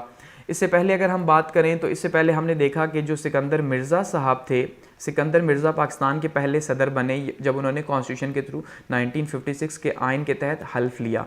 लेकिन अभी 2.5 साल ही जो है ये आइन चला था तो सिकंदर मिर्ज़ा ने मार्शल लॉ लगा दिया। अब सिकंदर मिर्ज़ा सिविलियन थे लेकिन उन्होंने मार्शल लॉ लगाया, और वो मार्शल लॉ लगाया अयूब ख़ान साहब के नाम के ऊपर, और अयूब ख़ान ने फिर क्या किया जी, फिर उसको जो है वो टेक ओवर कर लिया और सिकंदर मिर्ज़ा साहब को साइड पे कर दिया।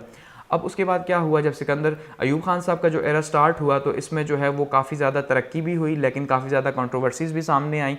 तो उसमें सबसे पहले इन्होंने 1973 का जो कॉन्स्टिट्यूशन है उसके ऊपर काम स्टार्ट किया, क्योंकि जब इनकी गवर्नमेंट बनी तो इन्होंने एक कमेटी बना दी जस्टिस शहाब की सरबराही में, शहाबुद्दीन की सरबराही में, कि भाई आप जो है वो कॉन्स्टिट्यूशन के ऊपर काम करें। तो उन्होंने कॉन्स्टिट्यूशन बनाया जिसके अंदर अयूब खान साहब ने अपनी मर्ज़ी से चेंजेस की और सदारती निज़ाम को ताकि उन्हें प्रमोट करना चाह रहे थे, तो उस हवाले से उन्होंने कॉन्स्टिट्यूशन बना के तो उसको जो है वो लागू किया 1962 के अंदर।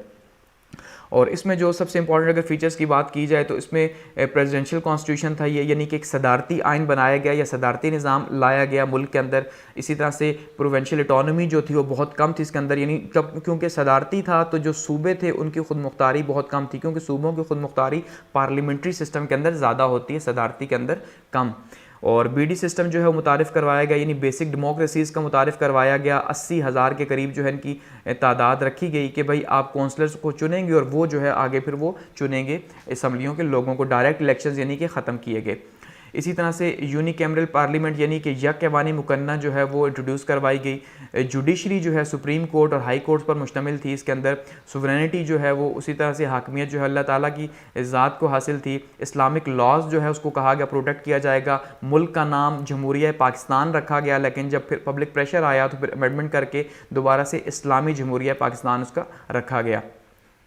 रिलेशन विद इस्लामिक कंट्रीज़ को कहा गया प्रमोट करेंगे। इसी तरह से इस्लामिक काउंसलिंग जो है कमीशन बनाया गया, यानी इस्लामी नज़रियाती कौंसल जो है वो उसको बनाया गया ताकि वो जितने भी लॉज हैं उनको इस्लाम के मुताबिक जो है वो ढाल सके। और फेडरल सिस्टम जो है इंट्रोड्यूस करवाया गया। फेडरल सिस्टम जो है वो उसमें सूबों की आज़ादी होती है, लेकिन पार्लियामेंट्री सदारती सिस्टम के अंदर वो कम हो जाती है। इसके अलावा अयूब खान साहब ने जो है वो रिफॉर्म्स का एजेंडा उठाया कि भाई रिफॉर्म्स जो है मुल्क के अंदर लेके आनी है, क्योंकि फ़र्स्ट 5 ईयर प्लान जो था वो फेल हो चुका था। तो फर्स्ट 5 ईयर प्लान फेल हुआ तो सेकंड 5 ईयर प्लान जो था वो 1960 टू 1965 का था।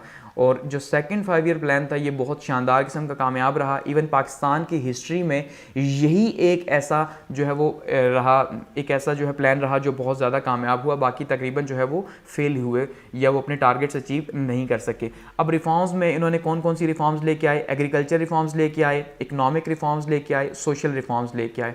तो सबसे पहले अगर ज़री इस्लाहात की बात की जाए कि भाई ज़री इस्लाहात जो है वो कौन कौन सी थी, तो उसमें उन्होंने क्या किया जी, जो लैंड की जो लिमिट है, ज़मीन की जो लिमिट है उसको तय कर दिया कि 500 एकड़ जो है वो नहरी ज़मीन और 1000 एकड़ बारानी ज़मीन जो है वो इससे ज़्यादा कोई नहीं रख सकता, क्योंकि इससे ज़्यादा जो ज़मीन थी उसको हुकूमत ने खुद अपने पास लेके बॉन्ड्स जो है वो इशू कर दिए कि भाई आपकी ज़मीन हमारे पास है। तो उस ज़मीन को क्या किया कि जो छोटे किसान थे उनमें तकसीम कर दिया, ताकि वो वहाँ पे क्या करें जी, वहाँ पे वो काम करें, ज़्यादा मेहनत करें और उससे ज़्यादा आमदनी हासिल हो। इसी वजह से जो है इस दौर को ग्रीन रेवोल्यूशन भी कहा गया कि बहुत ज़्यादा तरक्की हुई एग्रीकल्चर सेक्टर के अंदर पाकिस्तान में अयूब खान साहब के ज़माने में, यानी एक्स्ट्रा ग्रोथ हुई इस टाइम के अंदर। इसी तरह से जो पीसेंट राइट्स थे, जो मज़ारीन थे, उनको जो है वो प्रोटेक्ट किया गया, उनके राइट्स को प्रोटेक्ट किया गया, यानी कि एग्रीकल्चर के अंदर मेजर जो है वो रिफॉर्म्स लाई गई। गो कि अयूब खान साहब जितनी भी रिफॉर्म्स लेके आए वो सरमायादाराना निज़ाम के ऊपर जो है वो बेस करती थी, क्योंकि अयूब खान साहब का ये मानना था कि भाई अगर पाकिस्तान में 200 फैमिलीज़ जो हैं वो सरमायादार हैं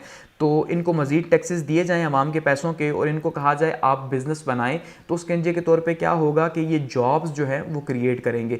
तो इसी वजह से अयूब खान साहब के ऊपर इल्ज़ाम लगता है कैपिटलिज़म का कि भाई इन्होंने कैपिटलिज़म को या 200 फैमिलीज़ को फीड किया, उनको प्रमोट किया और आज वो पाकिस्तान की करता धरता बनी बैठी हैं। लेकिन वो उस टाइम पर उन्होंने सोचा कि उनको यही सोल्यूशन नज़र आया कि भाई गरीब लोगों को तो पैसे देने का फ़ायदा है नहीं, तो अमीरों को दिया जाए तो वो बिज़नेस बनाएंगे और उससे जॉब क्रिएट होंगी।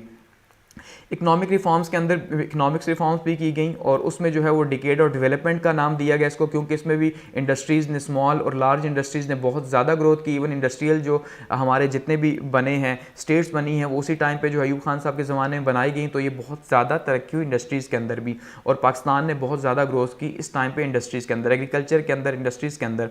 और सोशल रिफॉर्म्स की अगर बात की जाए तो 1961 के अंदर यानी 1961 में एक ऑर्डिनेंस पास किया गया और उसमें जो मैरिज है उसकी रजिस्ट्रेशन को जो है वो यूनियन काउंसिल के अंदर लाजमी करार दिया गया कि भाई आपने उसको एक तो रजिस्टर करना है, दूसरा जब आप दूसरी शादी करेंगे तो पहली जो आपकी बीवी है उसकी इजाज़त जो है वो ज़रूरी है, पहली बीवी इजाज़त देगी तब दूसरी शादी होगी, अदरवाइज़ नहीं हो सकती। और जो डाइवोर्स का सिस्टम था, जो तलाक थी, जो 3 तलाक़ें थी उनको बैन किया गया, ठीक है, और 3 तलाक़ों के सिस्टम को बैन किया गया। उसके बाद जी आर्बिट्रेशन कौंसिल जो है वो मुसालियाती एक कौंसिल बनाई गई, और ये मुसालियाती कौंसिल क्या थी कि अगर मियाँ बीवी के जो झगड़े हैं, ठीक है, वो मियाँ बीवी के जो झगड़े हैं उनको जो है वो वहीं पे इस आर्बिट्रेशन कौंसिल के अंदर ही लेके जाएं और यहाँ पे सॉल्व किया जाए उनको, अफवाह तफहीम से बजाय इसके कि उनको कोर्ट्स में लेके जाया जाए या आगे कहीं और लेके जाया जाए। तो ये अयूब खान साहब का एरा गुजरा। अब अगर बात करें मज़ीद कि इसके अंदर क्या क्या हुआ, तो 1965 के इलेक्शंस हुए, और ये इलेक्शंस जो थे वो 2 जनवरी 1965 को हुए, जो कि इनडायरेक्ट इलेक्शंस थे, ठीक है जी, क्योंकि जैसे मैं बता चुका हूँ बीडी सिस्टम के तहत हुए तो इनडायरेक्ट ही थे। अब इसमें एक साइड पे फ़ातिमा जिन्ना थी और दूसरी साइड पे अयूब खान थे। अब फ़ातिमा जिन्ना गो के जो कंजर्वेटिव जो मुस्लिम लीग थी, एक तो सॉरी जो कंजर्वेटिव पार्टीज़ थी, वो कंजर्वेटिव पार्टीज़ जो है यानी कि जो इस्लामी पार्टीज़ थी, उन्होंने भी फ़ातिमा जिन्ना को जो है अपना मेंबर बनाया था। गो कि उनके लिए बहुत मुश्किल था कि एक औरत को जो है वो नॉमिनेट करें, क्योंकि सामने अयूब खान से मुकाबला था। तो जानते थे वो सारे के सारे कि भाई ये बीडी सिस्टम है, इसीलिए क्योंकि धांधली की जाए, तो उन्होंने फ़ातिमा जिन्ना को मुश्तरका तौर पर जो है वो अपना कैंडिडेट नॉमिनेट किया, और दूसरी साइड पर अयूब खान थे। तो उसके नतीजे के तौर पर अब क्या हुआ जी, यानी एक साइड पे कन्वेंशनल मुस्लिम लीग और दूसरी साइड पे कंबाइंड अपोजिशन थी, और नतीजा क्या निकला कि अयूब खान साहब ने ही जीतना था, और अयूब खान साहब ही जो है वो जीते सिलेक्शन के अंदर। इस तरह से दोबारा से उनकी हुकूमत जो है वो आगे कैरी ऑन हुई। इसके बाद जो है वो क्या हुआ, 1965 की वॉर जो है वो स्टार्ट हो गई। 1965 की वॉर जो है वो इंडिया और पाकिस्तान के बीच में तकरीबन 17 रोज़ा ये जो जंग चली, और इसमें पाकिस्तान की जो जीत हुई। अब इंडियन साइड ये कहती है कि इंडिया जो है उसको कामयाबी मिली, और पाकिस्तान ये कहता है कि पाकिस्तान को इसमें कामयाबी मिली। तो यहाँ पे आप ये देखिए एक न्यूज़पेपर जो है ये द ऑस्ट्रेलियन न्यूज़पेपर है, तो इसमें इन्होंने जो हेडिंग बनाई हुई है वो क्या है, पाकिस्तानी विक्ट्री, ठीक है कि, और साथ में उन्होंने बताया हुआ है कि वर्ल्ड वॉर सेकंड जो है उसके बाद टैंकों की सबसे बड़ी जो लड़ाई है वो चवंडा सेक्टर पे यहाँ पे पाकिस्तान और इंडिया के बीच में हुई। इसके अलावा कभी भी इतनी बड़ी जो है टैंकों की लड़ाई नहीं हुई। तो इसमें पाकिस्तान ने 65 की वॉर में कामयाबी हासिल की। और अब इसके बाद क्या हुआ कि 65 की वॉर के बाद कुछ टेरिटरीज़ पाकिस्तान की इंडिया के पास चली गई, यानी कि कुछ सरहदें इंडिया के पास चली गई और कुछ पाकिस्तान के पास आ गई। तो इस पर फिर ताशकंद डिक्लेरेशन हुआ, यानी मुआहिदा ताशकंद हुआ। अब ये जो ताशकंद का मुआहिदा था ये उज़्बेकिस्तान के अंदर हुआ, जो उस टाइम पे रशिया का पार्ट था, ठीक है, या सोवियत यूनियन का जो है वो पार्ट था। तो यहाँ पे लाल बहादुर शास्त्री जो है वो इंडिया के प्राइम मिनिस्टर थे, और पाकिस्तान की तरफ से अयूब खान साहब थे। और यहाँ पे जो है मुआहिदा क्या हुआ कि भाई जो आपने टेरिटरीज एक दूसरे की ली हुई हैं वो वापस कर दें। तो इस मुआहिदे को जो है वो पीसफुल डिक्लेरेशन था, इसको दोनों साइडों से किया गया, और ये 10 जनवरी 1966 को जो है ये मुआहिदा हुआ। अब मुआहिदा तो हो गया, लेकिन मुआहिदे के नतीजे के तौर पे उसके बाद क्या हुआ कि जो जुल्फ़िकार अली भुट्टो साहब थे, जुल्फ़िकार अली भुट्टो उस टाइम पे जो है वो फॉरेन मिनिस्टर थे अयूब खान के, तो उन्होंने क्या किया, रिज़ाइन कर दिया इसके ऊपर। क्यों? क्योंकि उनका ये मानना था कि ये जो मुआहिदा है ये असल में पाकिस्तान की शिकस्त है, कि पाकिस्तान ने जो इस वॉर के अंदर कामयाबी हासिल की थी, अयूब खान ने उसको दोबारा से नाकामी में बदल दिया इस मुआहिदे के थ्रू, ठीक है। तो इस वजह से उन्होंने क्या किया, रिज़ाइन कर दिया, और रिज़ाइन करके अयूब खान के अगेंस्ट जो है वो एक मूवमेंट स्टार्ट कर दी, और अपनी पीपल्स पार्टी जो है उसकी बुनियाद भी साथ में रख दी, पाकिस्तान पीपल्स पार्टी की। इस तरह से फिर जब भुट्टो साहब की मूवमेंट चली तो भुट्टो साहब जो है उनकी जितनी भी जो पावर थी वो आहिस्ता आहिस्ता ख़त्म होना स्टार्ट हो गई, जो चार्म था वो ख़त्म हुआ, और अयूब खान साहब का एरा भी ख़त्म हो गया। अयूब खान ने बहुत कोशिश की अपनी गवर्नमेंट को बचाने की, गोलमेज कॉन्फ्रेंस बिठाई गई, लेकिन उसका कोई सोल्यूशन नहीं निकल सका। इस तरह फिर क्या हुआ जी, 25 मार्च 1969 को जो है वो इनका एरा जो है वो एंड हो गया, और मार्शल लॉ जो है वो एक और नया मार्शल लॉ लगा जनरल याहिया साहब का। इन्होंने जो है वो 1969 टू 1971 यानी 2 साल जो है इनकी हुकूमत रही। और अगर बात की जाए 26 मार्च 1969 से इनकी हुकूमत जो है वो उसका आगाज़ हुआ। आगा मोहम्मद याहिया ख़ान साहब जो हैं इनके ऊपर काफ़ी ज़्यादा तनकीद भी की जाती है कि इन्हीं की वजह से जो है पाकिस्तान जो है वो 2 हिस्सों के अंदर तकसीम हो गया, क्योंकि ये शख्स जो है माना जाता है कि किसी भी तौर पे ना फ़ौज का सरबराह बनने के काबिल था और ना ही मुल्क का सरबराह बनने के काबिल था, और बहुत ज़्यादा इल्ज़ामात याहिया ख़ान साहब के ऊपर लगते हैं जिनको हम यहाँ पर अभी डिस्कस नहीं करेंगे। आगे बढ़ते हैं और बात करते हैं जी याहिया ख़ान के पीरियड की, कि जो 2 साल हैं इन्होंने क्या कारनामे किए। सबसे पहले तो इन्होंने क्या किया जी, इनका जो पर्पस था मार्शल लॉ का, इन्होंने ये कहा कि भाई हमने इंतखाबात करवाने हैं, यानी हमने इलेक्शंस जो हैं वो करवाने हैं, तो इलेक्शंस करवाने हैं तो उसके लिए अब क्या था, क्योंकि कॉन्स्टिट्यूशन जो 1962 का था मार्शल लॉ की वजह से वो तो अब बैन हो चुका था, तो अब ऐसे में इलेक्शंस किसके थ्रू होंगे, तो उन्होंने फिर क्या किया, एक LFO लीगल फ्रेमवर्क ऑर्डिनेंस जो है पास किया और इसके तहत जो है वो इलेक्शंस करवाए गए ताकि इलेक्शंस जो है वो किसी लॉ के तहत तो हो सके। तो फिर इसके तहत इलेक्शंस हुए। 1970 के इलेक्शंस थे, पीपल्स पार्टी थी एक साइड पे और दूसरी साइड पे अवामी लीग थी, यानी और भी पार्टीज थी, लेकिन जो मेजर जो कंपटीशन था एक साइड पे जुल्फ़िकार अली भुट्टो साहब का था, ठीक है, और दूसरी साइड पे जो है वो शेख मुजीबुर रहमान साहब जो है उनका कंपटीशन था।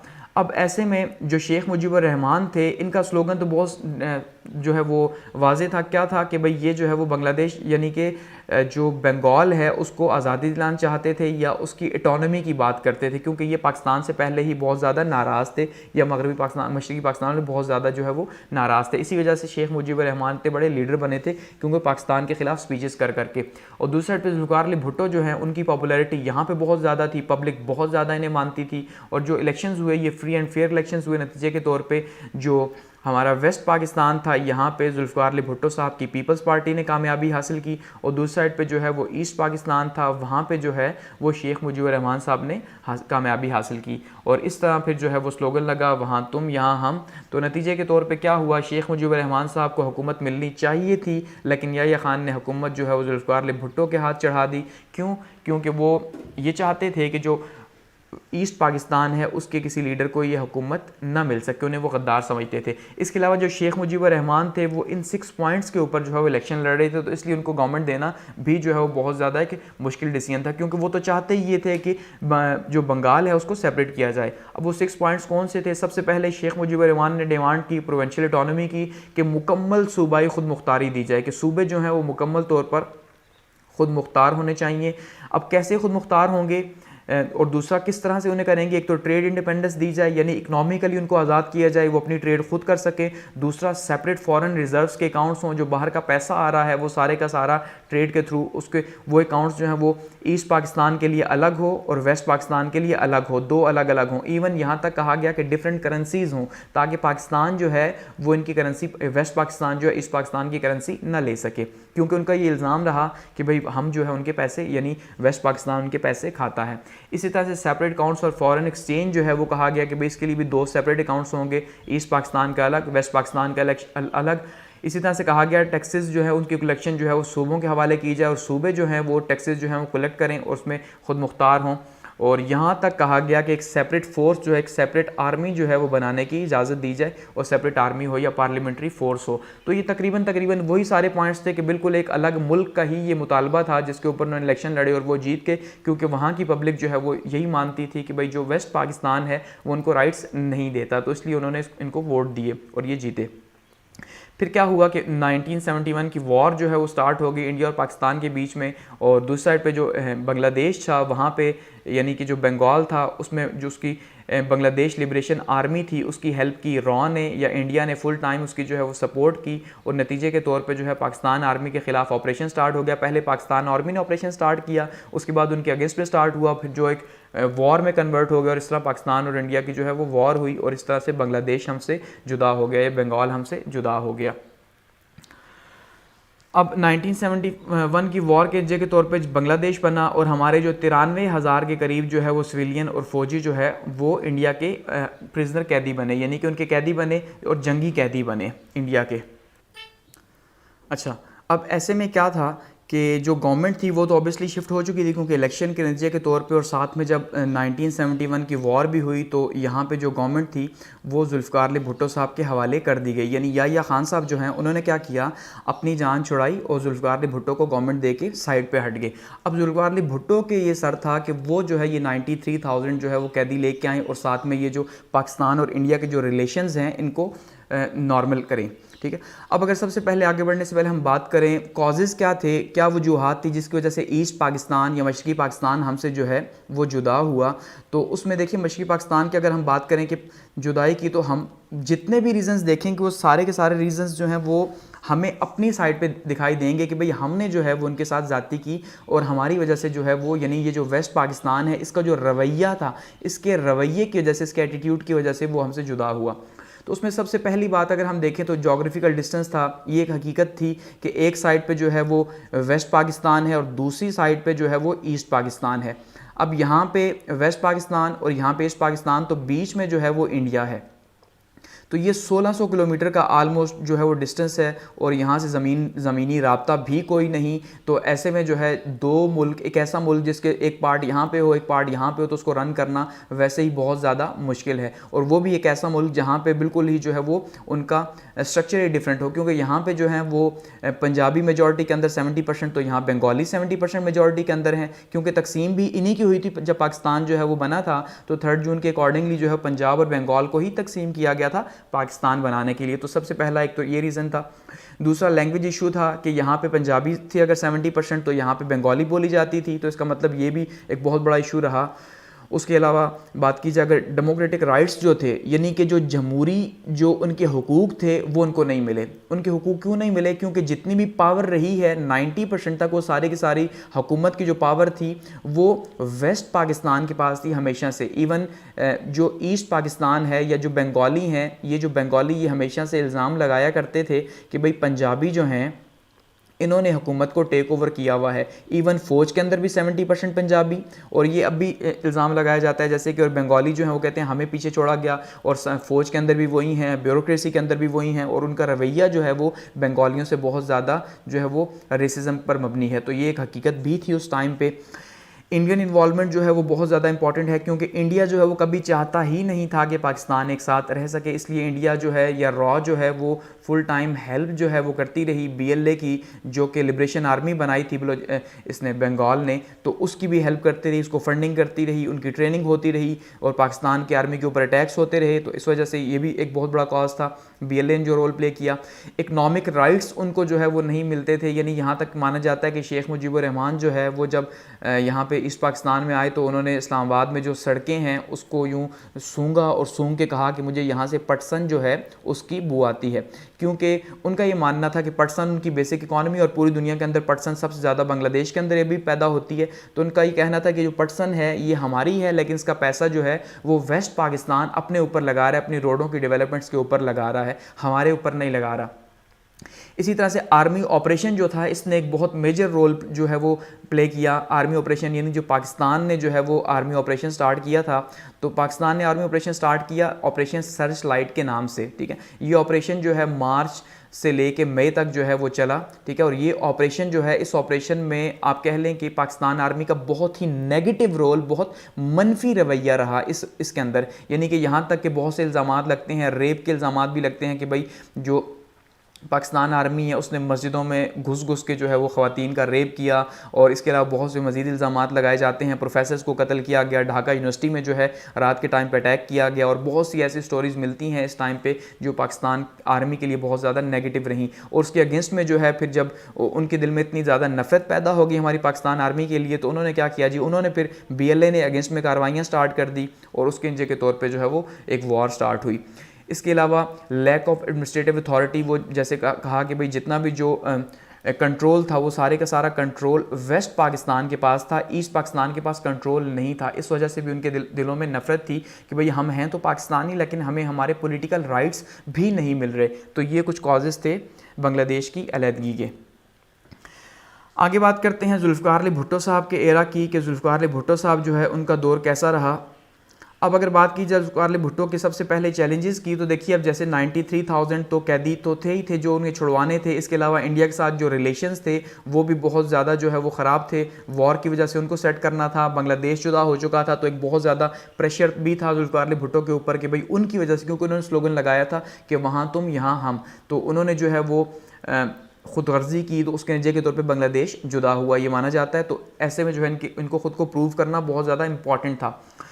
अब अगर बात की जाए तो ये first chief marshal law administrator थे, क्योंकि सिविलियन थे, तो सिविलियन मार्शल लॉ एडमिनिस्ट्रेटर्स नहीं होते, क्योंकि मार्शल लॉ एडमिनिस्ट्रेटर्स हमेशा आर्मी के होते हैं। तो ये सिविलियन थे। या खान साहब जो है इन्हें पकड़ा के चले गए। और मार्शल लॉ एडमिनिस्ट्रेटर क्यों थे? क्योंकि उस टाइम पे कोई कॉन्स्टिट्यूशन ही नहीं था, कोई आइन नहीं था। LFO के तहत हमने देखा इलेक्शंस हुए थे, उनको गवर्नमेंट दी गई थी। उसके बाद जी जेड भुट्टो साहब जो है, जब ये चीफ मार्शल एडमिनिस्ट्रेटर थे तो एब्सोल्यूट अथॉरिटी उनके पास थी, इन्हें कोई चैलेंज करने वाला नहीं था। ऐसे में इन्होंने जो है वो रिफॉर्म्स की और बहुत मेजर रिफॉर्म्स की पाकिस्तान की हिस्ट्री की।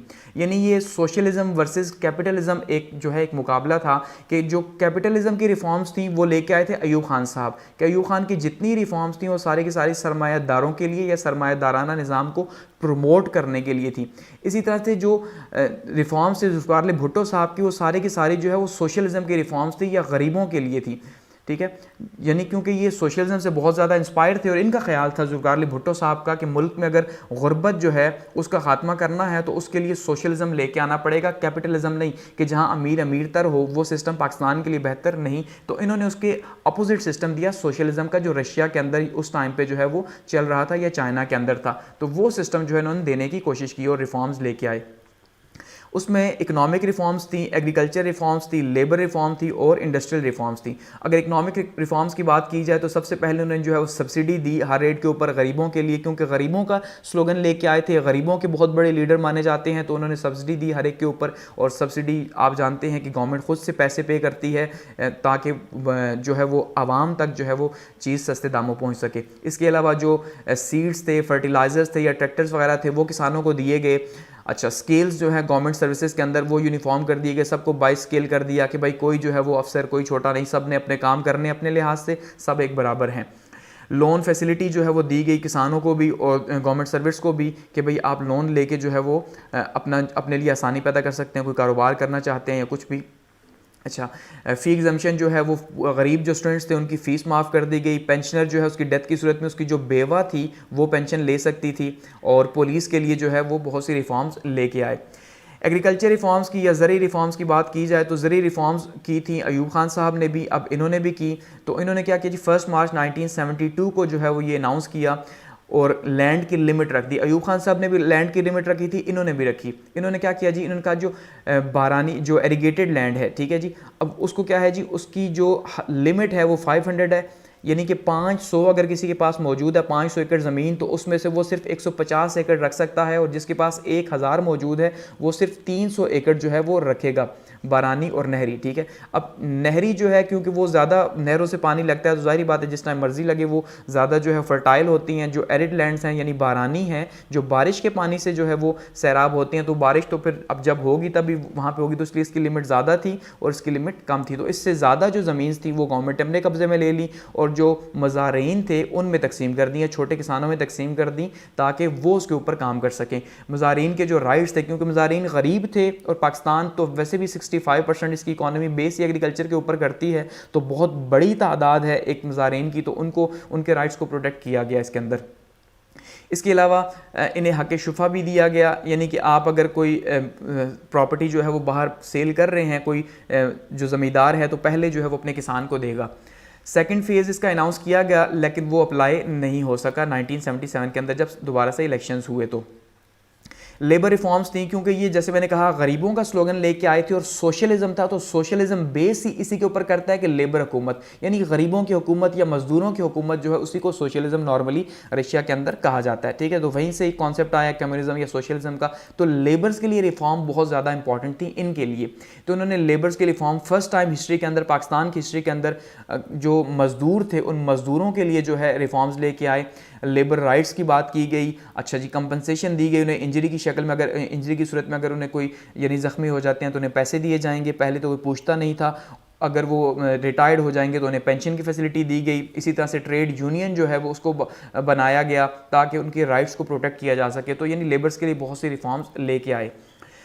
अगर बात करें इंडस्ट्रियल ऑर्डिनेंस की कि इंडस्ट्रीज़ जो है उसके लिए क्या किया गया, तो इनकी जो बेसिक पॉलिसी इनकी गवर्नमेंट की रही वो रही नेशनलाइजेशन की पॉलिसी, नेशनलाइजेशन या कोमियाना।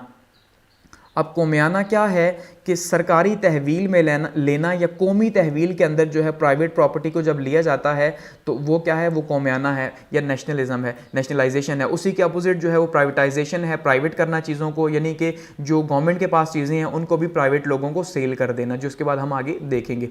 तो ये बिल्कुल दो एक दूसरे के अपोजिट थी। तो नेशनलाइजेशन की पॉलिसी या कोमियाने की पॉलिसी लेके आए और इन्होंने क्या किया, जितनी भी बड़ी बड़ी इंडस्ट्रीज़ थी, 20 बड़ी बड़ी इंडस्ट्रीज़ जिसमें जो है वो आयरन की, स्टील की, हैवी इंजीनियरिंग की, ऑटोमोबाइल्स की, ट्रैक्टर असेंबलिंग प्लांट्स की, ऑयल एंड गैस रिफाइनरीज जो हैं, ये सारे की सारी जितनी बड़ी इंडस्ट्रीज़ थी, इन सारी बड़ी इंडस्ट्रीज़ को जो है वो नेशनलाइज कर लिया या कौमी तहवील में ले लिया कि भाई आज से इसको गवर्नमेंट जो है वो चलाएगी। गो कि एक बहुत नेगेटिव स्टेप उस टाइम पे रहा, क्योंकि जितने भी इंडस्ट्रियलिस्ट थे, खास करके अयूब खान साहब ने पिछले 10 साल में जिनको फीड किया था, जिनको पब्लिक का पैसा दिया था, टैक्स पेयर्स का पैसा दिया था कि भाई आप बिजनेस बनाएं ताकि बिजनेस के थ्रू जॉब क्रिएशन हो सके, तो वो सारे के सारे दोबारा से जुल्फ़िकार अली भुट्टो साहब ने जो है गवर्नमेंट की तहवील में ले लिए। तो वो लोग जो यहाँ पे पैसा लगा के इतनी मेहनत कर रहे थे, वो बहुत ज़्यादा डीमोटिवेट हुए और यहाँ से भागे। ठीक है, तो उसके लिए भी उन्होंने क्या किया, पहले से ही पासपोर्ट भी जो है वो जब्त किए हुए थे और इस तरह से यानी बहुत से इकदाम किए, लेकिन ये बहुत ज़्यादा नेगेटिव रहा। गो कि फ़ॉरेन जो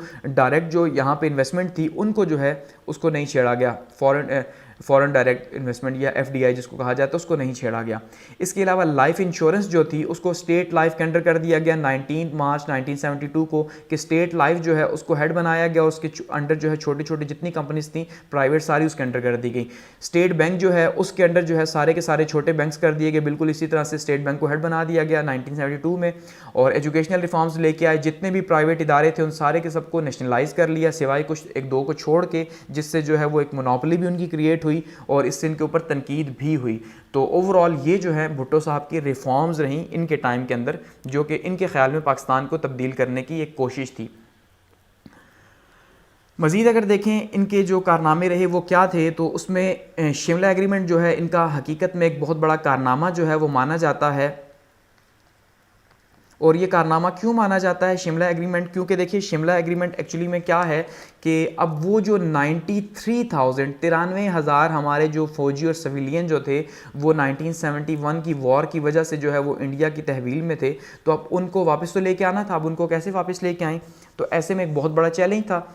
तो उसके लिए शिमला एग्रीमेंट किया गया 1972 में शिमला इंडिया के अंदर, और जिसमें जो है वो एक साइड पे इंदिरा गांधी मौजूद हैं और दूसरी साइड पे जो हैं वो जुल्फ़िकार अली भुट्टो साहब मौजूद हैं। तो इन दोनों के बीच में ये एग्रीमेंट हुआ जिसमें कैदियों को वापस लाया गया, और जो इसके अंदर एग्रीमेंट है वो 3 लेयर्स पर मुश्तमिल है। 3 बेसिक एग्रीमेंट्स इसके अंदर एक एग्रीमेंट के अंदर किए गए, जिसमें सबसे पहले एक बुनियादी एग्रीमेंट है, बेसिक एग्रीमेंट, जिसमें कहा गया कि भाई अब से पाकिस्तान और इंडिया जो है वो UN के चार्टर के अकॉर्डिंगली अपने प्रॉब्लम्स को सॉल्व करेंगे, यानी पीसफुली, ठीक है, अमन के साथ, सुकून के साथ जो है वो उसको निगोशिएट करके डील करेंगे।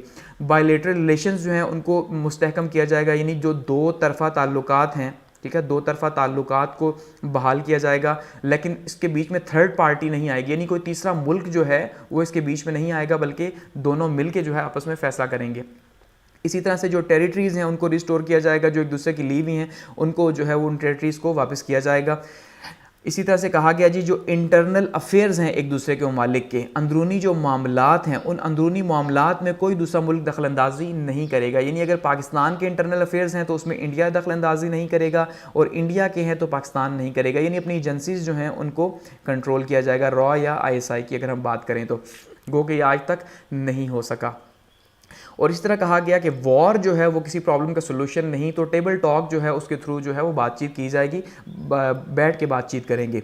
ये एक बेसिक एग्रीमेंट था। दूसरा एग्रीमेंट था इसी के अंदर रिस्टोर रिलेशंस का, कि भाई ताल्लुकात जो हैं उनको अब दोबारा से बहाल भी तो करना है जो ख़राब हुए हैं वॉर के के तौर पे। तो उसमें सबसे पहले कहा गया जो कम्युनिकेशन है उसको दोबारा से बहाल किया जाएगा, बातचीत को ही नहीं बहाल किया जाएगा, ट्रैवल को प्रमोट किया जाएगा, ठीक है जी, ताकि एक दूसरे के मुल्कों में आना जाना स्टार्ट हो। ट्रेड और इकनॉमिक्स को प्रमोट किया जाएगा, सबसे इंपॉर्टेंट मईशत के लिए दोनों मुल्कों की बहुत ज़्यादा इंपॉर्टेंट था कि तिजारत जो है उसका फ़रोग दिया जाए। इसी तरह से सोशल और कल्चरल एक्सचेंज जो है ये भी होगी, यानी कि सोसाइटी या लोगों को भी वीज़े दिए जाएंगे, वो भी एक दूसरे के मुल्कों में आ जा सके, क्योंकि अब ज़ाहिरी बात है इनके स्टेक्स तो मौजूद है एक दूसरे कंट्रीज़ के अंदर। तो इस तरह ये जो है वो रिस्टोर रिलेशंस के ऊपर बात हुई। थर्ड जो थी इसके लेयर, उसके अंदर फ्यूचर रिलेशंस की बात की गई कि सबसे पहले जो है वो जो फ़ौजें हैं उनको हम विड्रॉ करेंगे और उनको अपनी पुरानी पोजीशन के ऊपर लेके आएंगे। इसी तरह से कश्मीर की जो लाइन ऑफ कंट्रोल है, जो जहाँ पे अभी इस टाइम पे फ़ौजें मौजूद हैं, उन्हीं को LOC माना जाएगा। जो 1948 में वॉर हुई थी तो वो LOC अब इस टाइम पे इसको नाम दिया गया। और उसको जो है वहाँ पे रखा जाएगा, यानी उससे ना आगे पाकिस्तान आएगा ना इंडिया जाएगा। और ये सारे का सारा 30 डेज़ के अंदर होगा। यानी ये जो शिमला एग्रीमेंट जितना भी था ये कहा गया कि इसको इन्फोर्स किया जाएगा 30 डेज़ के अंदर, ये नहीं कि भाई इसको करके छोड़ दिया तो अब ये जब तक भी हो। तो इसलिए इसी के थ्रू जो है वो प्रिजनर वापस आए, और साथ में ये माना जाता है कि पाकिस्तान के लिए शर्त भी रखी गई कि वो बांग्लादेश जो है उसको मान ले। अगर वो बांग्लादेश को मान लेगा तो फिर जो है ना ये सारे मामला सेटल डाउन होंगे। तो खैर ये बांग्लादेश को माना भी नहीं जुल्फ़िकार अली भुट्टो ने, और फिर भी ये सारी शर्तें जो हैं वो कबूल हुई। तो ये जुल्फ़िकार अली भुट्टो का एक कारनामा ही माना जाता है नॉर्मली। आगे बढ़ते हैं। आगे अगर बात करें जुल्फ़िकार अली भुट्टो के गवर्नमेंट की एक और अहम जो है वो कदम की, तो वो था कॉन्स्टिट्यूशन ऑफ 1973, यानी 1973 का जो आइन है, ये भी जो आज तक पाकिस्तान का आइन चला आ रहा है 1973 का ही है। ये कारनामा माना जाता है जुल्फ़िकार अली भुट्टो का कि उनकी गवर्नमेंट ने जो है एक ऐसा कॉन्स्टिट्यूशन बनाया जो आज तक चला आ रहा है। इससे पहले हम देख चुके हैं कि 1956 का कॉन्स्टिट्यूशन आया जो 2.5 साल चला। उसके बाद 1962 का कॉन्स्टिट्यूशन आया जो कि 1969 के अंदर जो है वो ख़त्म हो गया। तो इसका मतलब ये दोनों कॉन्स्टिट्यूशन जो थे इनके अंदर इतनी जान नहीं थी कि ये लॉन्ग टर्म के लिए रन कर सकते, लेकिन ये जो 73 का आइन था आज भी चला आ रहा है। की फीचर्स की बात करें तो सबसे पहली बात जो है, इसको 25 रुकनी कमेटी ने बनाया था। तो इसमें हर तरह के जो है वो साथ में यानी कि ऐसे 25 लोग शामिल थे कि जिनको बाद में एतराज़ ना हो, जो स्टेक होल्डर्स हों, जिसके अंदर उलमाए कराम जो हैं वो भी शामिल थे। तो सबसे पहले ये पार्लियामेंट्री है, और पार्लियामेंट्री भी 2 ऐवानी मुकन्ना है इसके अंदर, यानी 2 ऐवान होंगे। ऐवान जो ज़ीरी हैं उसको कौमी असम्बली कहा जाएगा, और जो अपर हाउस है उसको कहा जाएगा सेनेट। तो अभी इस टाइम पे बिल्कुल ऐसा ही है, एक साइड पे जो है, और ये दोनों मिल के पार्लियामेंट कहलाएंगे, ठीक है। एक साइड पे कौमी असम्बली जहाँ पे लोग इलेक्ट होकर आएंगे, उसके बाद जो है सेनेट है, और ये जो दोनों हैं पार्लियामेंट कहलाएंगे। बाई कैमरल लेजिस्लेशन है, 2 ऐवानी मुकन्ना। प्रेसिडेंट और पीएम जो हैं ये दोनों के दोनों मुसलमान होना शर्त है, ठीक है, ये सबसे इंपॉर्टेंट। अच्छा, डेमोक्रेटिक कॉन्स्टिट्यूशन है, यानी जमहूरी आइन होगा, जमहूरियत पर मुल्क चलेगा। रिटन कॉन्स्टिट्यूशन है। इसी तरह से फेडरल सिस्टम इसमें इंट्रोड्यूस करवाया गया कि फेडरल सिस्टम होगा, पाकिस्तान एक फेडरेशन होगी, और सूबे उसमें जो है वो आज़ाद होंगे, सूबों की आज़ादी होगी। स्टेट रिलीजन जो है वो इस्लाम होगा, ये यहाँ पे कहा गया, और मुल्क का नाम इस्लामी जमहूरिया पाकिस्तान कहा गया जी, कि भाई क्योंकि इस्लाम के ऊपर बना है तो इस्लामी जमहूरिया पाकिस्तान होगा। इस्लामिक वे ऑफ लाइफ जो है वो उसको प्रमोट किया जाएगा मुल्क के अंदर, यानी वो तमाम के तमाम कवानीन बनाए जाएंगे जो इस्लाम को एक तो प्रमोट कर सकें, और दूसरा ऐसे कवानीन जो कि अभी बने हुए हैं लेकिन वो इस्लाम के अगेंस्ट है, तो उनको भी जो है वो आहिस्ता आहिस्ता चेंज किया जाएगा। पीएम और प्रेसिडेंट मुसलमान, ये दोबारा से आया। इस्लामिक वैल्यूज़ जो है उनको जो है इस्लामी इक़दार जो हैं उनको जो है वो प्रोटेक्ट किया जाएगा।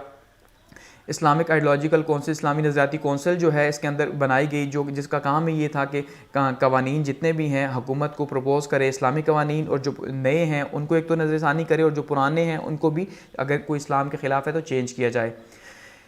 अमेंडमेंट का प्रोसेस रखा गया, 2/3 मेजॉरिटी जिसके पास होगी वो उसको अमेंड कर सकेगा, इसलिए ये काफ़ी ज़्यादा रिग्ड आइन था, एक सख्त किस्म का, जिसको आसानी से चेंज नहीं किया जा सकता। इसके अंदर इस टाइम पे तकरीबन 25 जो है वो अमेंडमेंट्स हो चुकी हैं, ठीक है। आगे बढ़ते हैं। इसके अलावा अगर भुट्टो साहब के दौर की बात करें तो बलूचिस्तान ऑपरेशन जो है भुट्टो साहब जो 1970 में भी हुआ, 1973 से 77 तक 5 साल ये चला। यहाँ पे जो कि अलहदगी पसंद थे बलूचिस्तान के अंदर, उनके ख़िलाफ़ जो है ये ऑपरेशन किया गया। इसके अलावा एक और कारनामा भुट्टो साहब का था, OIC कॉन्फ्रेंस जो है 1974 में जो है वो लाहौर के अंदर बुलाई गई, जिसको लाहौर समिट भी कहा गया, जो कि 22 से 24 जो है वो इस रही, 1974 को रही। और ये सबसे इम्पॉर्टेंट इसलिए रही क्योंकि OIC में फ़र्स्ट टाइम जो है ईरान को भी और सऊदी अरब को भी एक प्लेटफॉर्म के ऊपर जो है वो लाया गया, क्योंकि इससे पहले जो है वो ऐसा नहीं हुआ। क्योंकि जब भी OIC ये सेकंड खैर कॉन्फ्रेंस थी तो ईरान हमेशा से ही जो है वो सऊदीया के अगेंस्ट रहा है, और जहाँ पे सऊदी बादशाह बैठते हैं तो वहाँ पे ईरान जो है, ईरान के बादशाह वो नहीं आते। तो ये भुट्टो साहब ने जो है वो अपनी पावर यूज़ की, अपनी कम्युनिकेशन यूज़ की, और इन दोनों को जो है वो एक साथ यहाँ ला बिठाया। इसी के अलावा माना जाता है कि जो एटॉमिक बम है पाकिस्तान का, जो एटमी बम है उसका जो बुनियाद है वो भुट्टो साहब ने रखी। स्लोगन लगाया, घास फूस खाएंगे एटम बम बनाएंगे। तो ये जो एटम बम है, एटम बम भी उस टाइम पे भुट्टो साहब ने इसकी बुनियाद रखी। उसके बाद 1977 के इलेक्शन हुए 7 मार्च 1977 को। एक साइड पे PNA थी, पाकिस्तान नेशनल अलायंस, जिसका जो नारा था वो निज़ाम मुस्तफ़ा था कि भाई हम जो है वो इस्लामिक सिस्टम लेके आएंगे। और भुट्टो साहब के ऊपर इल्ज़ाम लगा कि ये जो है शराब पीते हैं और मुल्क को इन्होंने जो है वो सोशलिस्ट बना दिया, इस्लाम में सोशलिज्म की कोई गुंजाइश नहीं और इस तरह की बातें की गई भुट्टो साहब के खिलाफ। तो एक 9 रुकनी जो है वो इत्तेहाद बनाया गया PNA के अंडर और दूसरी साइड पे पीपल्स पार्टी थी। तो नतीजा क्या निकला कि पीपल्स पार्टी दोबारा से जीत गई, यानी भुट्टो साहब फिर इलेक्ट होकर आए, लेकिन PNA ने इन इलेक्शंस को मानने से इनकार कर दिया। और इस तरह से क्या हुआ कि PNA की मूवमेंट जो है वो स्टार्ट हो गई और जो एंड हुई मार्शल लॉ के ऊपर। और इस तरह से ज़िया-उल हक साहब जो हैं उन्होंने मार्शल लॉ लगा दिया मुल्क के अंदर और उसके बाद जो है 5 जुलाई को नहीं मार्शल लॉ लगा। अब अगर बात करें ज़िया-उल हक साहब की हुकूमत की, तो ज़िया-उल हक साहब जो है सबसे पहले इन्होंने मार्शल लॉ लगाया जब 5 जुलाई को, तो सबसे पहले इन्होंने अनाउंस किया कि भाई 90 डेज़ के अंदर इलेक्शंस होंगे। ठीक है, क्या कहा कि 90 डेज़ के अंदर इलेक्शन होंगे, ज़िया-उल हक ने कहा। लेकिन उसके बाद फिर हमने देखा कि 6 साल गुजर गए लेकिन 6 साल तक इलेक्शंस नहीं हो सके, यानी कि जो नेक्स्ट इलेक्शंस हुए 1985 के अंदर जो है वो इलेक्शंस हुए, वो भी पार्टी बेसिस के ऊपर नहीं हुए। तो 90 डेज़ का कहा, लेकिन उसके बाद क्या हुआ जी, पॉलिटिकल पार्टीज़ जो हैं उनको बैन कर दिया गया, सियासी जमातें जितनी भी हैं, और अकाउंटेबिलिटी का प्रोसेस एक स्टार्ट कर दिया गया एहतसाब का, जो कि जैसे आज इमरान खान साहब के ऊपर इल्ज़ाम लगता है। तो एहतसाब का जो है वो एक प्रोसेस स्टार्ट हुआ और उन्होंने जो है निशाना बनाना शुरू कर दिया अपने ओपोनेंट्स को। इसके अलावा जी लाहौर हाई कोर्ट ने इसी दौरान जो है जुल्फ़िकार अली भुट्टो साहब को जो है वो फांसी की सज़ा सुना दी। उस तरह जुल्फ़िकार अली भुट्टो को फांसी हो गई, यानी कि एक बहुत बड़ा ओपोनेंट जो है पीपल्स पार्टी या भुट्टो साहब, उनको जो है वो फांसी हो गई। तो अब पीछे ग्राउंड इनके लिए साफ था। ऐसे में फिर क्या हुआ जी, सिविलियन कैबिनेट जो है इन्होंने जुलाई के अंदर, जुलाई में 1978 में जो है वो अनाउंस करवाई, जिसके अंदर PNA के लोगों को भी शामिल किया गया, ताकि जो अपोजिशन है, यानी अगर उसको शामिल कर लिया जाए तो उससे क्या होगा, मुल्क के अंदर हालात कुछ बेहतर हो जाएंगे। ज़िया-उल हक उसके बाद 16 सितंबर 1978 को जो है वो मुल्क के प्रेसिडेंट बन गए और उसके साथ ही उन्होंने जो है 1979 के अंदर लोकल गवर्नमेंट इलेक्शंस करवा दिए, ताकि लोअर लेवल पे जो है वो गवर्नमेंट अपना इन्फ्लुएंस शो कर सके या लोअर लेवल पे भी जो है अपने काम किए जा सकें। फिर प्रोविंशियल कॉन्स्टिट्यूशन ऑर्डर्स जो है 23 मार्च 1981 के थ्रू जो है इनको रिप्लेस किया गया 1973 के कॉन्स्टिट्यूशन के साथ, यानी क्योंकि अब मार्शल लॉ लगा हुआ है तो 1973 का आइन तो सूट करता नहीं किसी सूरत भी। तो फिर PCO जो है उसको एक नया कॉन्स्टिट्यूशन बनाया गया या उसको जो है वो लागू किया गया। प्रेसिडेंशियल रेफरेंडम करवाए गए दिसंबर 1984 को और ज़िया-उल हक साहब दोबारा जो है 5 साल के लिए जो है वो इलेक्ट हो गए एज ए प्रेसिडेंट। इसके अलावा जी इलेक्शंस करवाए गए 1985 के अंदर और ये नॉन पार्टी जो है वो इलेक्शंस थे, इसके नतीजे के तौर पे जो है वो हुकूमत बनी और उसमें से अब जो है इन्होंने फिर जुनेजो साहब को जो है वो प्राइम मिनिस्टर बनाया। मार्शल लॉ को भी एंड कर दिया गया 30 दिसंबर 1985 को, क्योंकि इलेक्शन हो चुके थे तो अब मार्शल लॉ एंड होना था। लेकिन उससे पहले इन्होंने क्या किया, 8th अमेंडमेंट जो है वो पास करवाई। अब 8th अमेंडमेंट पास करवाई, 8th अमेंडमेंट क्या थी, 58(2)B की जो पावर थी, ठीक है जी, 58(2)B की, कि जिसके तहत जो असम्बलियाँ तोड़ने का जो इख्तियार है जो 1973 के कॉन्स्टिट्यूशन के अकॉर्डिंगली वज़ीर आज़म के पास है, ठीक है, अभी भी वज़ीर-ए-आज़म के पास है। तो ये इन्होंने अपने पास रखा कि भाई जो असम्बलियाँ तोड़ने का इख्तियार है जब इनके पास होगा तो ये किसी भी टाइम पे जो है वो गवर्नमेंट जो इनके अकॉर्डिंगली काम नहीं करेगी तो उसे चेंज कर सकते हैं। तो ऐसे में फिर उसके बाद इलेक्शंस के बाद नई गवर्नमेंट बनी। लेकिन फिर हमने देखा कि फिर ज़िया-उल हक साहब जो है उनका प्लेन भी क्रैश हो गया और इस दौरान जो है वो फिर बीच में जो गवर्नमेंट चली मोहम्मद ख़ान जुनेजो साहब की, तो मोहम्मद ख़ान जुनेजो ने जो है वो भी मुल्क के लिए बहुत इंपॉर्टेंट रोल प्ले किया, जिसको हम आगे डिस्कस करेंगे।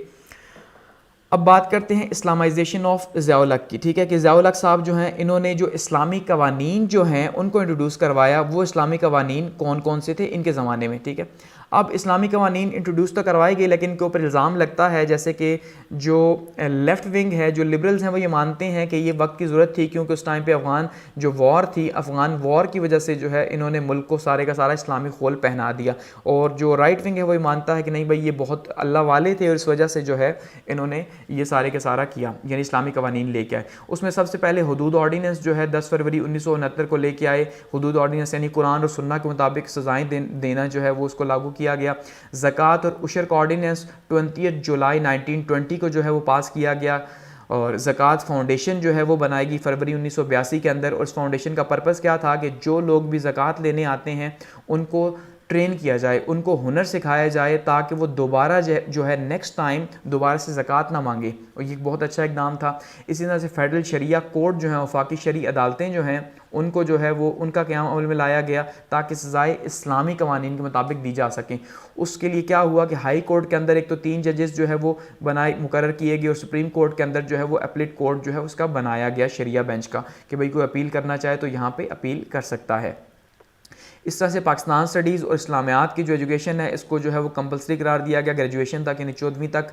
और जो ब्लास्फेमी एक्ट है उसको भी आर्टिकल 298 के अंदर जो है चेंज करके इसमें भी सज़ा लाएगी 3 साल की, कि भाई कोई भी जो है वो सहाबा की शान में गुस्ताखी करेगा या अहले बैत की शान में जो है वो गुस्ताखी करेगा तो उसको जो है वो सज़ा दी जाएगी। एहतराम रमज़ान ऑर्डिनेंस जो है वो लेके आए 1981 के अंदर, के रमज़ान में जो है होटल वगैरह बंद होंगे और कोई भी जो है पब्लिकली नहीं खाएगा या खाता हुआ दिखाई देगा तो उसको भी उठा के जेल में डालेंगे, कि रमज़ान का एहतराम है। फेडरल ओम्बुड्समैन या फिर वफाकी एहतसाब जो है इसका इदारा कायम किया गया जून 1981 में। ये वफाकी जो मोहतसिब था इसकी जो मियाद थी वो 4 साल के ओहदे की थी, और इसका तरीक़ाकार क्या था कि भाई किसी को भी अगर किसी सरकारी इदारे से या फिर किसी भी नीम सरकारी इदारे से या किसी अफसर वगैरह से शिकायत है तो वो एक सादे कागज़ के ऊपर अपनी एप्लीकेशन लिखेगा और वो एप्लीकेशन जो है वो भेज देगा वफाकी मौसिब को और उसके ख़िलाफ़ जो है वो एक्शन लेगा। मजलिस शूरा का क़याम किया गया, या मजलिस शूरा या कौमी असम्बली जिसको नॉर्मली कहते हैं, तो ये कौमी असम्बली उस तरह की नहीं थी। इसमें जो है वो 50 लोग थे और इनका काम क्या था, एक ब्रिज का काम करना, यानी एक साइड पे गवर्नमेंट है दूसरी साइड पे पब्लिक है, तो पब्लिक और गवर्नमेंट के बीच में एक ब्रिज का काम करना था। इस मजलिस शूरा ने इंटरेस्ट फ्री बैंकिंग जो है इसको इंट्रोड्यूस करवाया गया। आगे बढ़ते हैं, बात करते हैं स्वेत अफ़गान वॉर की 1979 के अंदर, यानी कि ज़िया-उल हक साहब के टाइम पे ही जो है ये वॉर स्टार्ट हुई अफ़गानिस्तान की, कि जब सोवियत यूनियन जो है वो अफ़गानिस्तान के अंदर 1979 में दिसंबर 1979 में दाखिल हुआ और 1 लाख के करीब जो है वो अपने सिपाही लेके यहाँ पे दाखिल हुआ।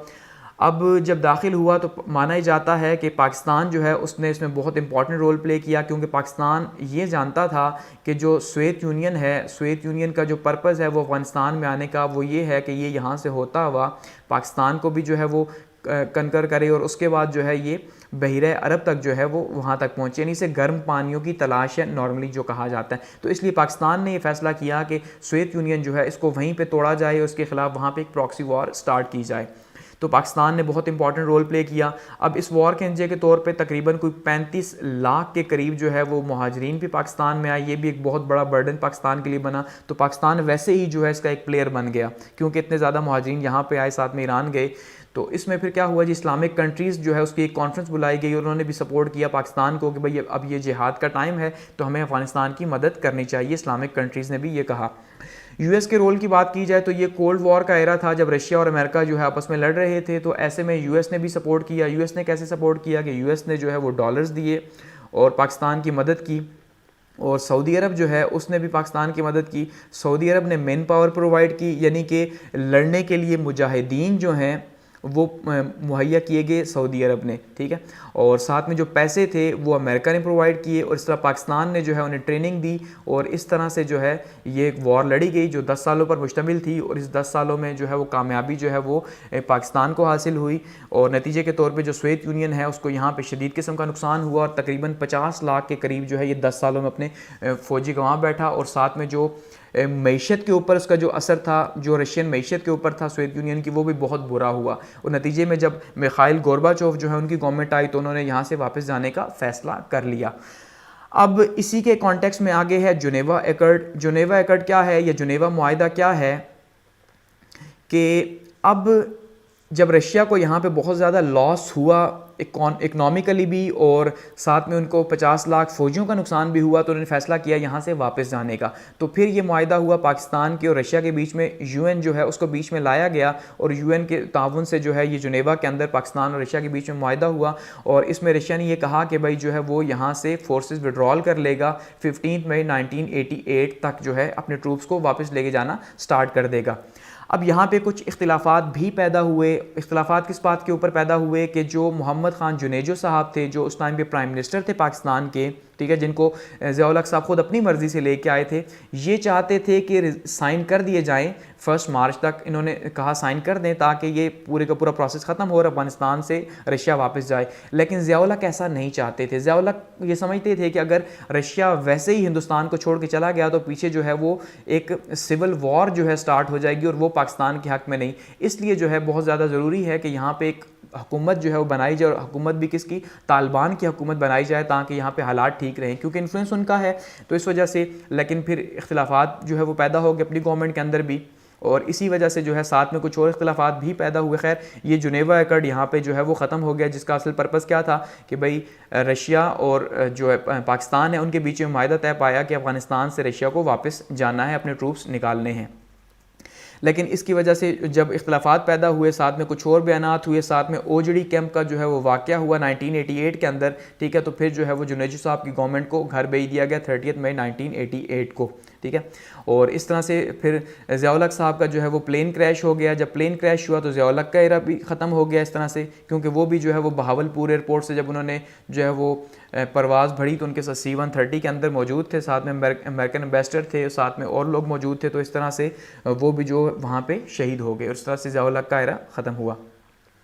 अब इसी के बीच में मोहम्मद ख़ान जुनेजो जो हैं, जो 1985 में जो प्राइम मिनिस्टर बने थे, ठीक है, 1988 तक, तो इन्होंने भी जो है वो क्या किया जी, इन्होंने अपने जब प्राइम मिनिस्टर बने तो इन्होंने अपने कुछ पॉइंट्स जो है 5 पॉइंट्स इंट्रोड्यूस करवाए कि भाई मैं गवर्नमेंट जो है वो कैसे करूँगा। तो 20 मार्च को 1985 को इन्होंने अपने 5 पॉइंट्स जो है वो आवाम को बताए। सबसे पहला क्या था जी कि 31 दिसंबर को खैर इनकी गवर्नमेंट आई, तो उसमें सबसे पहली बात उन्होंने कही कि प्रमोट करेंगे इस्लामिक आइडियोलॉजी को, यानी कि नज़रिया पाकिस्तान जो है उसको प्रमोट किया जाएगा, क्योंकि अब ये एक इस्लामिक गवर्नमेंट चल रही थी ज़िया-उल हक साहब की, जो इस्लाम को प्रमोट कर रही थी। तो इन्होंने भी आगे कहा कि इस्लामिक आइडियोलॉजी जो है मुल्क को उसमें प्रमोट किया जाएगा, मुल्क में उसको। दूसरा इन्होंने कहा जी एक इंसाफ पर मबनी जो है वो इकनॉमिक सिस्टम होगा, यानी जस्ट इकनॉमिक सिस्टम होगा, और अनएम्प्लॉयमेंट जो है, बेरोज़गारी जो है उसका ख़ात्मा किया जाएगा। थर्ड पे उन्होंने कहा जो इलिटरेसी है या जहालत है, उस जहालत का जो है वो ख़ात्मा किया जाएगा, और साइंस और टेक्नोलॉजी जो है इसको प्रमोट किया जाएगा, यानी मॉडर्न एजुकेशन जो है उसको प्रमोट किया जाएगा। इस तरह से कहा करप्शन और इनजस्टिस जो है इसको भी ख़त्म किया जाएगा, और नेपोटिज्म को भी ख़त्म किया जाएगा, और जो सोवरेनिटी है उसको भी, यानी अपनी जो मुल्क की हकमियत है उस हकमियत को भी बरकरार रखा जाएगा कि अगर कोई मुल्क अटैक करता है, ख़ास करके इंडिया, तो हम उसका भरपूर जवाब देंगे। तो ये इनके 5 पॉइंट्स जो है वो मोहम्मद ख़ान जुनेजो साहब के थे जिस टाइम पे गवर्नमेंट में आए। आगे बढ़ते हैं और बात करते हैं जी first era of Benazir Bhutto के बेनज़ीर भुट्टो साहिबा जो हैं, जो इनका जो फ़र्स्ट एरा गुज़रा वो कैसा गुज़रा। अच्छा, बेनज़ीर भुट्टो साहिबा की जो हुकूमत है वो 1998 से 1990 तक जो है ये रही, सॉरी ये 1988 है, 1988 से 1990 तक। अब होता ये है कि इससे पहले अगर बात की जाए, इलेक्शंस होते हैं 1988 के अंदर 16 नवंबर 1988 को, लेकिन उससे पहले जो बेनज़ीर साहिबा हैं वो 1986 में जो है वो वापस आती हैं पाकिस्तान, यानी लाहौर में ये वापस आती हैं, क्योंकि इससे पहले जब जुल्फ़िकार अली भुट्टो साहब जो हैं उनको फांसी दे दी गई, और उसके बाद जो है मुल्क में इन्होंने बहुत ज़्यादा, ख़ास करके पीपल्स पार्टी जो है इसने बहुत ज़्यादा स्ट्रगल की मुल्क के अंदर। अब बहुत ज़्यादा स्ट्रगल की, इनके वर्कर्स को मारा गया, रोडों पे घसीटा गया, और बहुत बुरा, यानी कि इनको इंतकाम का निशाना बनाया गया, क्योंकि जुल्फ़िकार अली भुट्टो साहब जो है वो आर्मी के बहुत ज़्यादा अगेंस्ट थे, तो उसके नतीजे के तौर पे उनके साथ बहुत बुरा हुआ। तो बेनज़ीर भुट्टो साहिबा भी जो है वो मुल्क छोड़ के चली गई, फिर 1986 के अंदर वापस आईं, और जब वापस आईं तो उन्होंने जो है वो इलेक्शन कैंपेन स्टार्ट कर दी, और उसके नतीजे के तौर पे क्योंकि बहुत ज़्यादा पॉपुलैरिटी थी इनकी, तो इस तरह से जो मुकाबला हुआ वो असल में हुआ पाकिस्तान पीपल्स पार्टी और IJI के बीच में, यानी इस्लामी जमहूरी इत्तेहाद। अब ये जो इस्लामी जमहूरी इत्तेहाद है, ये इसके अंदर नवाज शरीफ साहब भी उस टाइम पे शामिल थे। ये कंजर्वेटिव पार्टीज़ का या राइट विंग पार्टीज़ जो हैं उनका एक इत्तेहाद था, और दूसरी साइड पे पीपल्स पार्टी थी।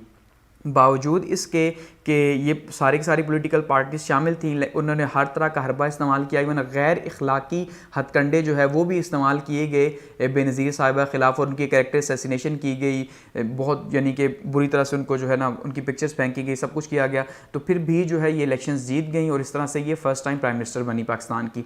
एक तो ये यंगेस्ट प्राइम मिनिस्टर बनी पाकिस्तान की, दूसरा मुस्लिम दुनिया के अंदर ये पहली जो है वो ख़ातून जो हैं वो वज़ीर आज़म बनी, तो ये भी इनको एक यानी एजाज़ हासिल है। अब अगर बात की जाए चैलेंजेस की कि इनके जो चैलेंजेस थे वो क्या क्या थे इनके गवर्नमेंट में जब आई, तो सबसे पहली बात तो ये है कि ये आर्मी इनके बहुत ज़्यादा अगेंस्ट थी, एस्टेब्लिशमेंट जिसको नॉर्मली पाकिस्तान के अंदर कहा जाता है सुबह शाम, ठीक है। तो आर्मी बहुत ज़्यादा जो है इनके ख़िलाफ़ थे। क्यों थी? ऑब्वियसली आर्मी ने ही IJI बनाई थी यहाँ पे, और IJI जो है वो इसीलिए सामने आई थी ताकि वो मुकाबला कर सके पीपल्स पार्टी का, लेकिन वो मुकाबला नहीं कर सकी। और आर्मी की वैसे भी पिछले 10 सालों में हमने देखा पीपल्स पार्टी के साथ नहीं बनी, उन्हें मारा गया, उन्हें ज़दोकोप किया गया। तो एक तो इनके साथ ये इशू था, दूसरा प्रेसिडेंट साहब भी जो है वो आर्मी की तरफ से ही थे, तो उनको भी जो है ना उनकी सपोर्ट भी हासिल नहीं थी। तीसरा, राइट विंग की जो पार्टीज़ थी उनके लिए ये बर्दाश्त करना बहुत ज़्यादा मुश्किल था, यानी इस्लामिक जो पार्टीज़ है ख़ास करके प्योरली, उनका ये मानना बहुत मुश्किल था कि भाई वो ये माने कि खातून जो है वो मुल्क की वज़ीर-ए-आज़म बन बैठी है। इसी तरह से जो MQM के साथ इनके रिलेशंस थे वो भी अच्छे नहीं थे, क्योंकि ये दोनों एक ही सूबे के अंदर मौजूद थे, तो वहाँ पे भी रिलेशंस इनके अच्छे नहीं थे, और फॉरेन पॉलिसी के हवाले से भी इनको चैलेंजेस थे। ठीक है, अब बात की जाए इनके अचीवमेंट्स की या इनके जो वर्क्स थे उनकी बात की जाए कि इन्होंने किया क्या, तो उसमें सबसे इंपॉर्टेंट जो है वो सार्क की कॉन्फ्रेंस हुई 1988 के अंदर जो है, यानी 29 से 31 दिसंबर तक 1988 को ये सार्क की कॉन्फ्रेंस हुई इस्लामाबाद के अंदर, और इसमें जो है ये इनकी एक अचीवमेंट मान जाती है, क्योंकि इन्होंने इंडिया के साथ जो रिलेशंस थे इस सार्क कॉन्फ्रेंस के मौके पर बहुत अच्छे कर लिए थे। यहाँ तक कि इनके ऊपर इल्ज़ाम भी लगा, राजीव गांधी के साथ इनका अफेयर चला, यानी माना जाता है, और ये इनके ऊपर इल्ज़ाम लगाया गया। बाद में मोहतरमा ने ख़ुद ये कहा कि इंडिया के साथ में रिलेशंस बहुत अच्छे हो रहे थे, लेकिन जो ISI है उसने जो है वो इन रिलेशंस को ख़राब किया, और ये ISI चाहती नहीं है कि पाकिस्तान के इंडिया के साथ रिलेशंस अच्छे हो। इन्होंने बाद में एक इंटरव्यू में ये कहा। तो उस टाइम पे इन्होंने एक एग्रीमेंट किया था इस सार्क कॉन्फ्रेंस के मौके पे कि not attacking on nuclear installations, कि भाई हम एक दूसरे के जहाँ पे न्यूक्लियर प्लांट्स वगैरह मौजूद है वहाँ पे जो है वो हमला नहीं करेंगे अगर हमारी वॉर भी होगी तो। इसी तरह से रिलेशंस इंडिया के साथ फिर काफ़ी बहाल हुए। माना जाता है इन्होंने सिखों की जो लिस्टें हैं, वो जो आर्मी जिसको ISI जिसको सपोर्ट करती रही, तो वो जो है वो राजीव गांधी के हवाले की। इसके ऊपर भी बहुत ज़्यादा जो है वो एक दोबारा से ISI और हुकूमत के बीच में, या आर्मी और हुकूमत के बीच में एक बहुत ज़्यादा जो है वो दोबारा से हालात ख़राब हुए इस बात के ऊपर भी।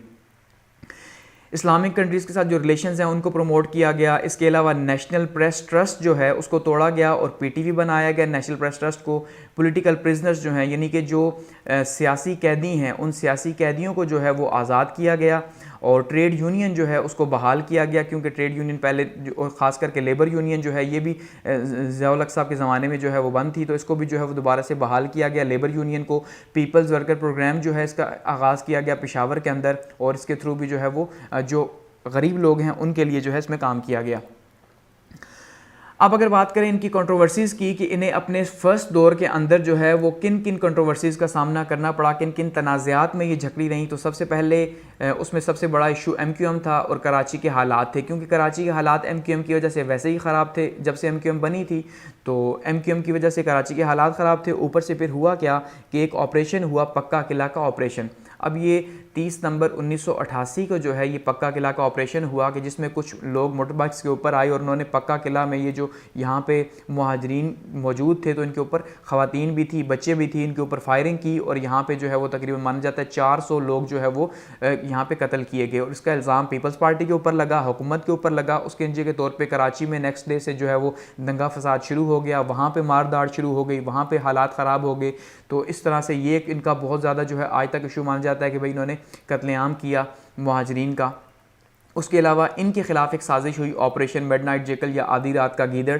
इसमें क्या हुआ कि जो ISI थी उसकी एक फ़ोन कॉल जो है वो IB जो है उसने टैप की, कि जिसमें एक कोशिश ये की जा रही थी कि बेनज़ीर साहिबा या पीपल्स पार्टी जो हैं इनके कुछ बंदे जो हैं वो ख़रीदे जाएं, और जब वोट ऑफ नो कॉन्फिडेंस जब इन्हें कहा जाए आप लें, तो नतीजे के तौर पर इन्हें जब वोट ऑफ नो कॉन्फिडेंस मिलेगा तो इनकी गवर्नमेंट चली जाएगी। यानी कि ISI को या आर्मी को किसी भी सूरत इनकी गवर्नमेंट जो है वो अफोर्ड नहीं थी, इंडियन रिलेशंस की वजह से भी, ठीक है, और साथ में इसलिए भी क्योंकि ये कभी भी जो है वो आर्मी के हक़ में नहीं रहे। यानी कि राइट विंग जो था वो उसी तरह से प्रॉब्लम्स क्रिएट कर रहा था, और ग़ुलाम शाह खान साहब जो थे सदर साहब, वो भी जो है इस क्योंकि ऑपरेशन मिडनाइट जैकल का हिस्सा रहे हैं, इस वजह से वो भी बहुत ज़्यादा अगेंस्ट थे। तो नतीजे के तौर पे उन्होंने क्या किया जी, अपनी पावर्स यूज़ की 58(2)B की, जो कि उस टाइम पे सदर के पास इख्तियारात थे, और कहा कि हुकूमत ने करप्शन की है, मिस यूज़ ऑफ पावर किया है, और जो जमहूरी कदरें हैं, ठीक है, उन जमहूरी कदरों का जो है उनसे इनराफ़ किया है। इसलिए इनकी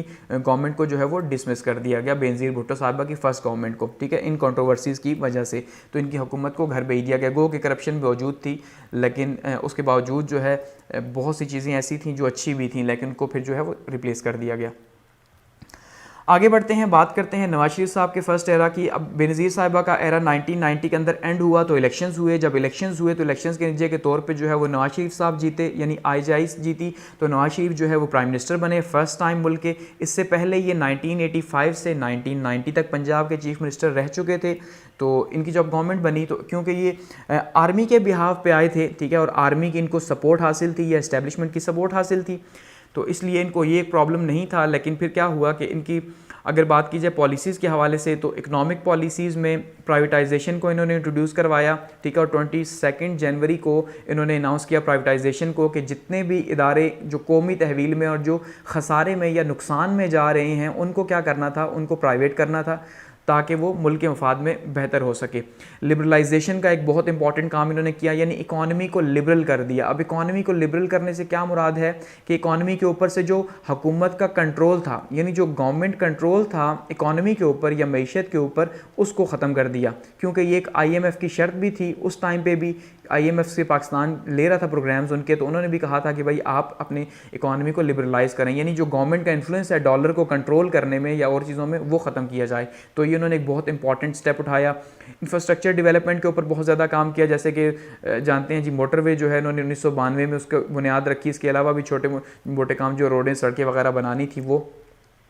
अनएम्प्लॉयमेंट के लिए उन्होंने टैक्सी और लोन स्कीम जो है वो इंट्रोड्यूस करवाई कि भाई आसान एक साथ पर जो है वो ये प्रोवाइड किया जाए ताकि जो है मुल्क से बेरोज़गारी का खात्मा हो सके। एग्रीकल्चर पॉलिसी जो है उसको इंट्रोड्यूस करवाया गया, चाहे वो किसानों को चीज़ें प्रोवाइड की या उनको पैसे दिए गए कि वो बीज वगैरह या अपने लिए चीज़ें ख़रीद सकें। अच्छा, इंफ्रास्ट्रक्चर डेवलपमेंट हो गया। मज़ीद इनके जो काम थे अगर उनकी बात की जाए तो लोन स्कीम इन्होंने जो है वो इंट्रोड्यूस करवाई 3 तरह की, जिसमें 50,000, 1.5 लाख और 3 लाख जो है ये 3 तरह की इस तरह की वो लोन स्कीम्स इंट्रोड्यूस करवाई गई। लेबर पॉलिसी इंट्रोड्यूस करवाई, स्केल 1 से लेके स्केल 16 तक जो है वो एडहॉक अलाउंस जो है वो दिया गया गवर्नमेंट या जो सेमी गवर्नमेंट के इदारे थे उनमें जो एम्प्लॉयज़ थे उनको। अच्छा, NFC अवार्ड जो है ये इसको जो है इसका साइन किया गया, यानी कि नेशनल फाइनेंस कमीशन सूबों के बीच में जो पैसों की तकसीम थी ये उसमें जो है बहुत ज़्यादा इंपॉर्टेंट थी। इससे पहले इसके ऊपर झगड़ा होता था, लेकिन नेशनल फाइनेंस कमीशन के अंदर जो है वो हर सूबे का हिस्सा बता दिया गया कि भाई 4 सूबे हैं तो इनका ये हिस्सा है। इसी तरह से इंडस रिवर सिस्टम अथॉरिटी जो है ये कायम की गई, यानी कि सूबों का पानी के ऊपर भी झगड़ा होता था कि सिंध कहता पंजाब ज़्यादा ले लेता है, पंजाब कहता सिंध ज़्यादा ले लेता है, तो उसमें उन्होंने क्या किया जी, एक अथॉरिटी बना दी कि ये तय करेगी कि किस सूबे को कितना पानी चाहिए और उतना ही मिलेगा। अच्छा, एक्सपोर्ट्स जो है वो इंक्रीज़ हुई, तकरीबन 12% जो है वो एक्सपोर्ट्स नवाज शरीफ के इस दौर में इंक्रीज़ हुई। फॉरेन इन्वेस्टमेंट जो है वो इंक्रीज़ हुई काफ़ी ज़्यादा इनके दौर में। बैतुल माल जो है वो उसका क़याम किया गया ताकि जो है वो गरीबों की मदद की जा सके। शरिया बिल जो है वो पास किया गया, जितने भी लॉज़ हैं उनको इस्लाम के मुताबिक बनाने के लिए जो है वो इस्लामी यानी कवानीन को प्रमोट करने के लिए शरिया बिल पास किया गया। लेबर पॉलिसी जो है वो इंट्रोड्यूस करवाएगी ग्रेड 1 to 15, ये दोबारा से वहीं पे आ रहा है। अच्छा, मोटरवे जो है उसका भी जो है वो संग बुनियाद रखा गया 1992 में, जो लेकिन सेकंड टर्म में 1997 में कंप्लीट हुई। ड्रॉबैक्स की बात करें तो क्या क्या ड्रॉबैक्स रहे उसमें, एक तो प्रेसिडेंट के साथ जो रिलेशंस थे वो ज़्यादा बेहतर नहीं हो सके नवाज शरीफ साहब के। क्योंकि जो 8th अमेंडमेंट थी ये काफ़ी मसला बना हुआ था। 8th अमेंडमेंट की जो पावर थी वो सदर के पास थी और सदर साहब इसे प्राइम मिनिस्टर को देना नहीं चाहते थे, इस वजह से। दूसरा, करप्शन जो है इनके दौर में बहुत ज़्यादा हुई नवाज शरीफ साहब के, क्योंकि माना जाता है जितने भी इन्होंने ठेके दिए या जितनी भी प्राइवेटाइजेशन की पॉलिसी रही इसमें हर जगह पर बहुत ज़्यादा करप्शन हुई और इन्होंने खुद ही थर्ड पार्टी बन के जो है इन चीज़ों को या इदारों को ख़रीदा या जितने भी ठेके थे उनको लिया, तो ये इनके ऊपर इल्ज़ाम है। इसके अलावा ऑपरेशन ब्लू फॉक्स जो है ये इनके ऊपर इल्ज़ाम लगाया जाता है, यानी कि जो कराची ऑपरेशन था, ठीक है, 1992 में जो स्टार्ट हुआ तो वो एक बहुत ज़्यादा हालात ख़राब हुए कराची के अंदर। कोऑपरेटिव हाउसिंग सोसाइटी का एक स्कैंडल रहा कि जिसमें इन्होंने जो है वो तकरीबन 8 लाख के करीब जो है लोगों से पैसे लिए कि भाई आपको सस्ते दामों घर दिए जाएंगे, लेकिन वो पैसे जो है वो इत्तफाक स्टील के अंदर या इत्तफाक फाउंड्री के अंदर लगा दिए गए, जिसके ऊपर काफ़ी ज़्यादा इनकी जगहसाई भी हुई, जो बाद में इन्होंने वापस कर दिए। इस तरह से फिर इनकी गवर्नमेंट जो है वो 18 अप्रैल 1993 को जो है वो ख़त्म हुई। लेकिन अभी आगे हुआ क्या कि जब असम्बलीज़ को डिज़ोल्व कर दिया गया तो गवर्नमेंट तो ख़त्म हो गई, लेकिन फिर क्या हुआ कि नवाज शरीफ साहब जो है वो सुप्रीम कोर्ट चले गए। उन्होंने सुप्रीम कोर्ट में एक पिटीशन दायर कर दी कि भाई सदर ने जो है वो बग़ैर किसी जवाज़ के मेरी हुकूमत को ख़त्म कर दिया। और सुप्रीम कोर्ट जो है, सुप्रीम कोर्ट ने इनको दोबारा से बहाल कर दिया 27 मई 1993 को, यानी दोबारा से इनकी गवर्नमेंट बहाल हो गई।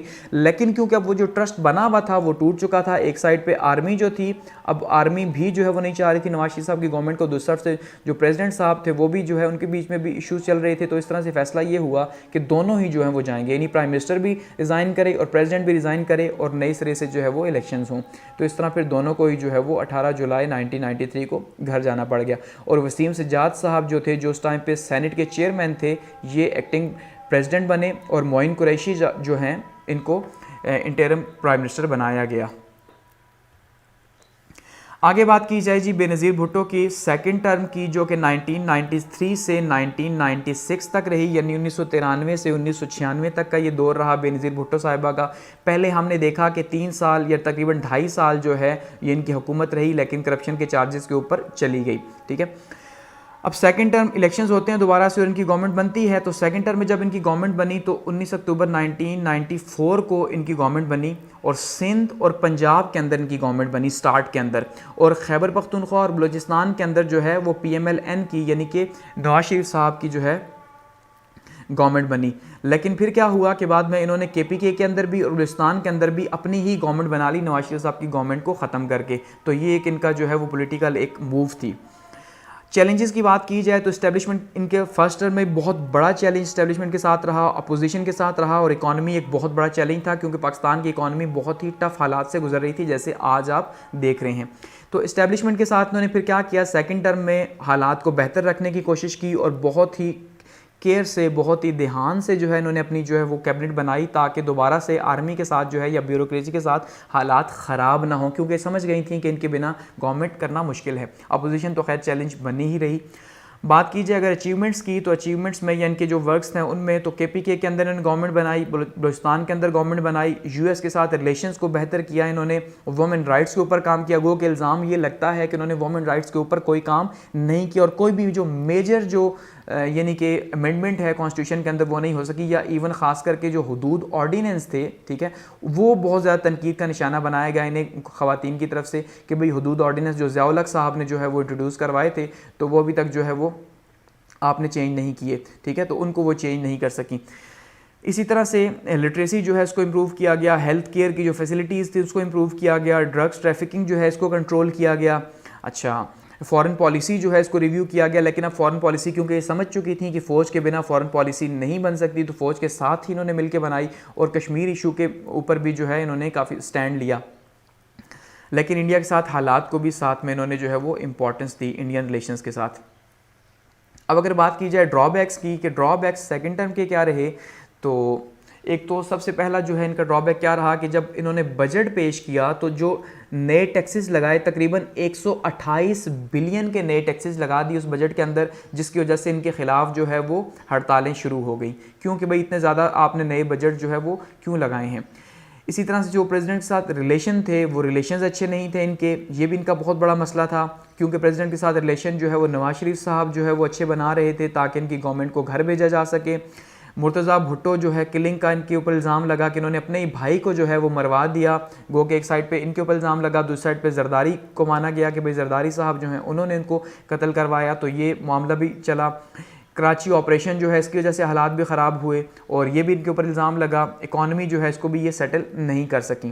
तो इस तरह से फिर इनके ऊपर चार्जेस क्या लगे, भाई अकरबा परवरी के यानी नेपोटिज्म के आप अपने ही लोगों को, उनके जरदारी साहब को इन्होंने गोल्ड का इंचार्ज बना दिया था और इसी टाइम पे जरदारी साहब ने UK के अंदर जो है वो सरे के अंदर जो है अपार्टमेंट्स ख़रीदे, जो सबसे महंगा इलाका माना जाता है, सरे महल, जो केस भी चला इनके ऊपर, ठीक है, और अपनी जो वालदा हैं उनको भी जो है इन्होंने साथ में गवर्नमेंट के अंदर जो है वो मिनिस्टर बना दिया। तो ये भी इनके ऊपर नेपोटिज्म का इल्ज़ाम लगा। करप्शन बहुत ज़्यादा हुई क्योंकि जब जरदारी साहब साथ थे तो फिर ये माना जाता है कि भाई इनके ऊपर इल्ज़ाम लगा। इवन इसी टाइम पे इनको मिस्टर 10% का जो है वो ख़िताब भी दिया गया, माना जाता है ये, और ये ख़िताब जो है वो सऊदी अरब ने दिया।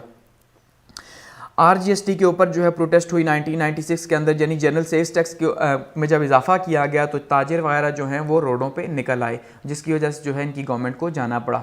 और अपॉइंटमेंट्स ऑफ जजेस जो है इसके ऊपर भी जो है इनका बहुत ज़्यादा मसला जो है फ़ारूक लगारी साहब के साथ चल रहा था, जिसकी वजह से फिर उन्होंने क्या किया जी, 5 नवंबर 1996 को इनकी गवर्नमेंट को भी घर भेज दिया इन्हीं चार्जेस के ऊपर।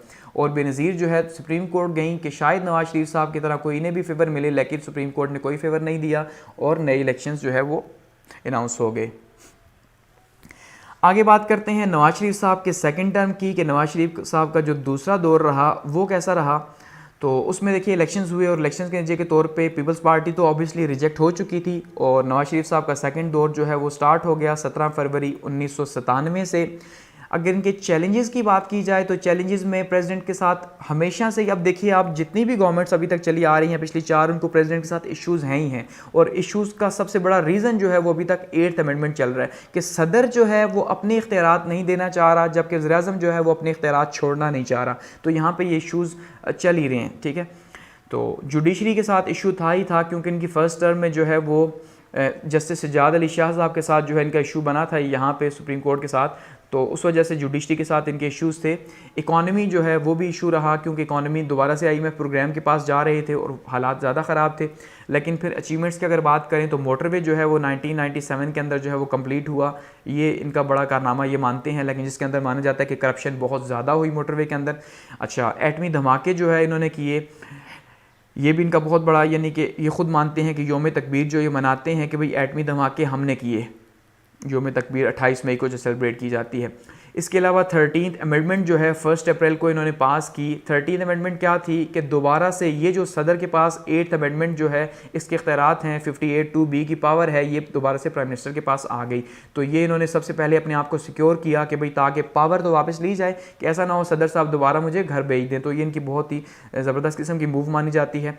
फिर 14th अमेंडमेंट जो है पास हुई। 14th अमेंडमेंट फ्लोर क्रॉसिंग थी, ये भी एक बहुत ज़बरदस्त किस्म की थी। अब देखिए उन्होंने खुद को सिक्योर कैसे किया, कि सबसे बड़ा मसला ये होता है प्राइम मिनिस्टर को कि सदर जो है उसे घर भेज देता है, तो सदर से पावर वापस ले ली गई।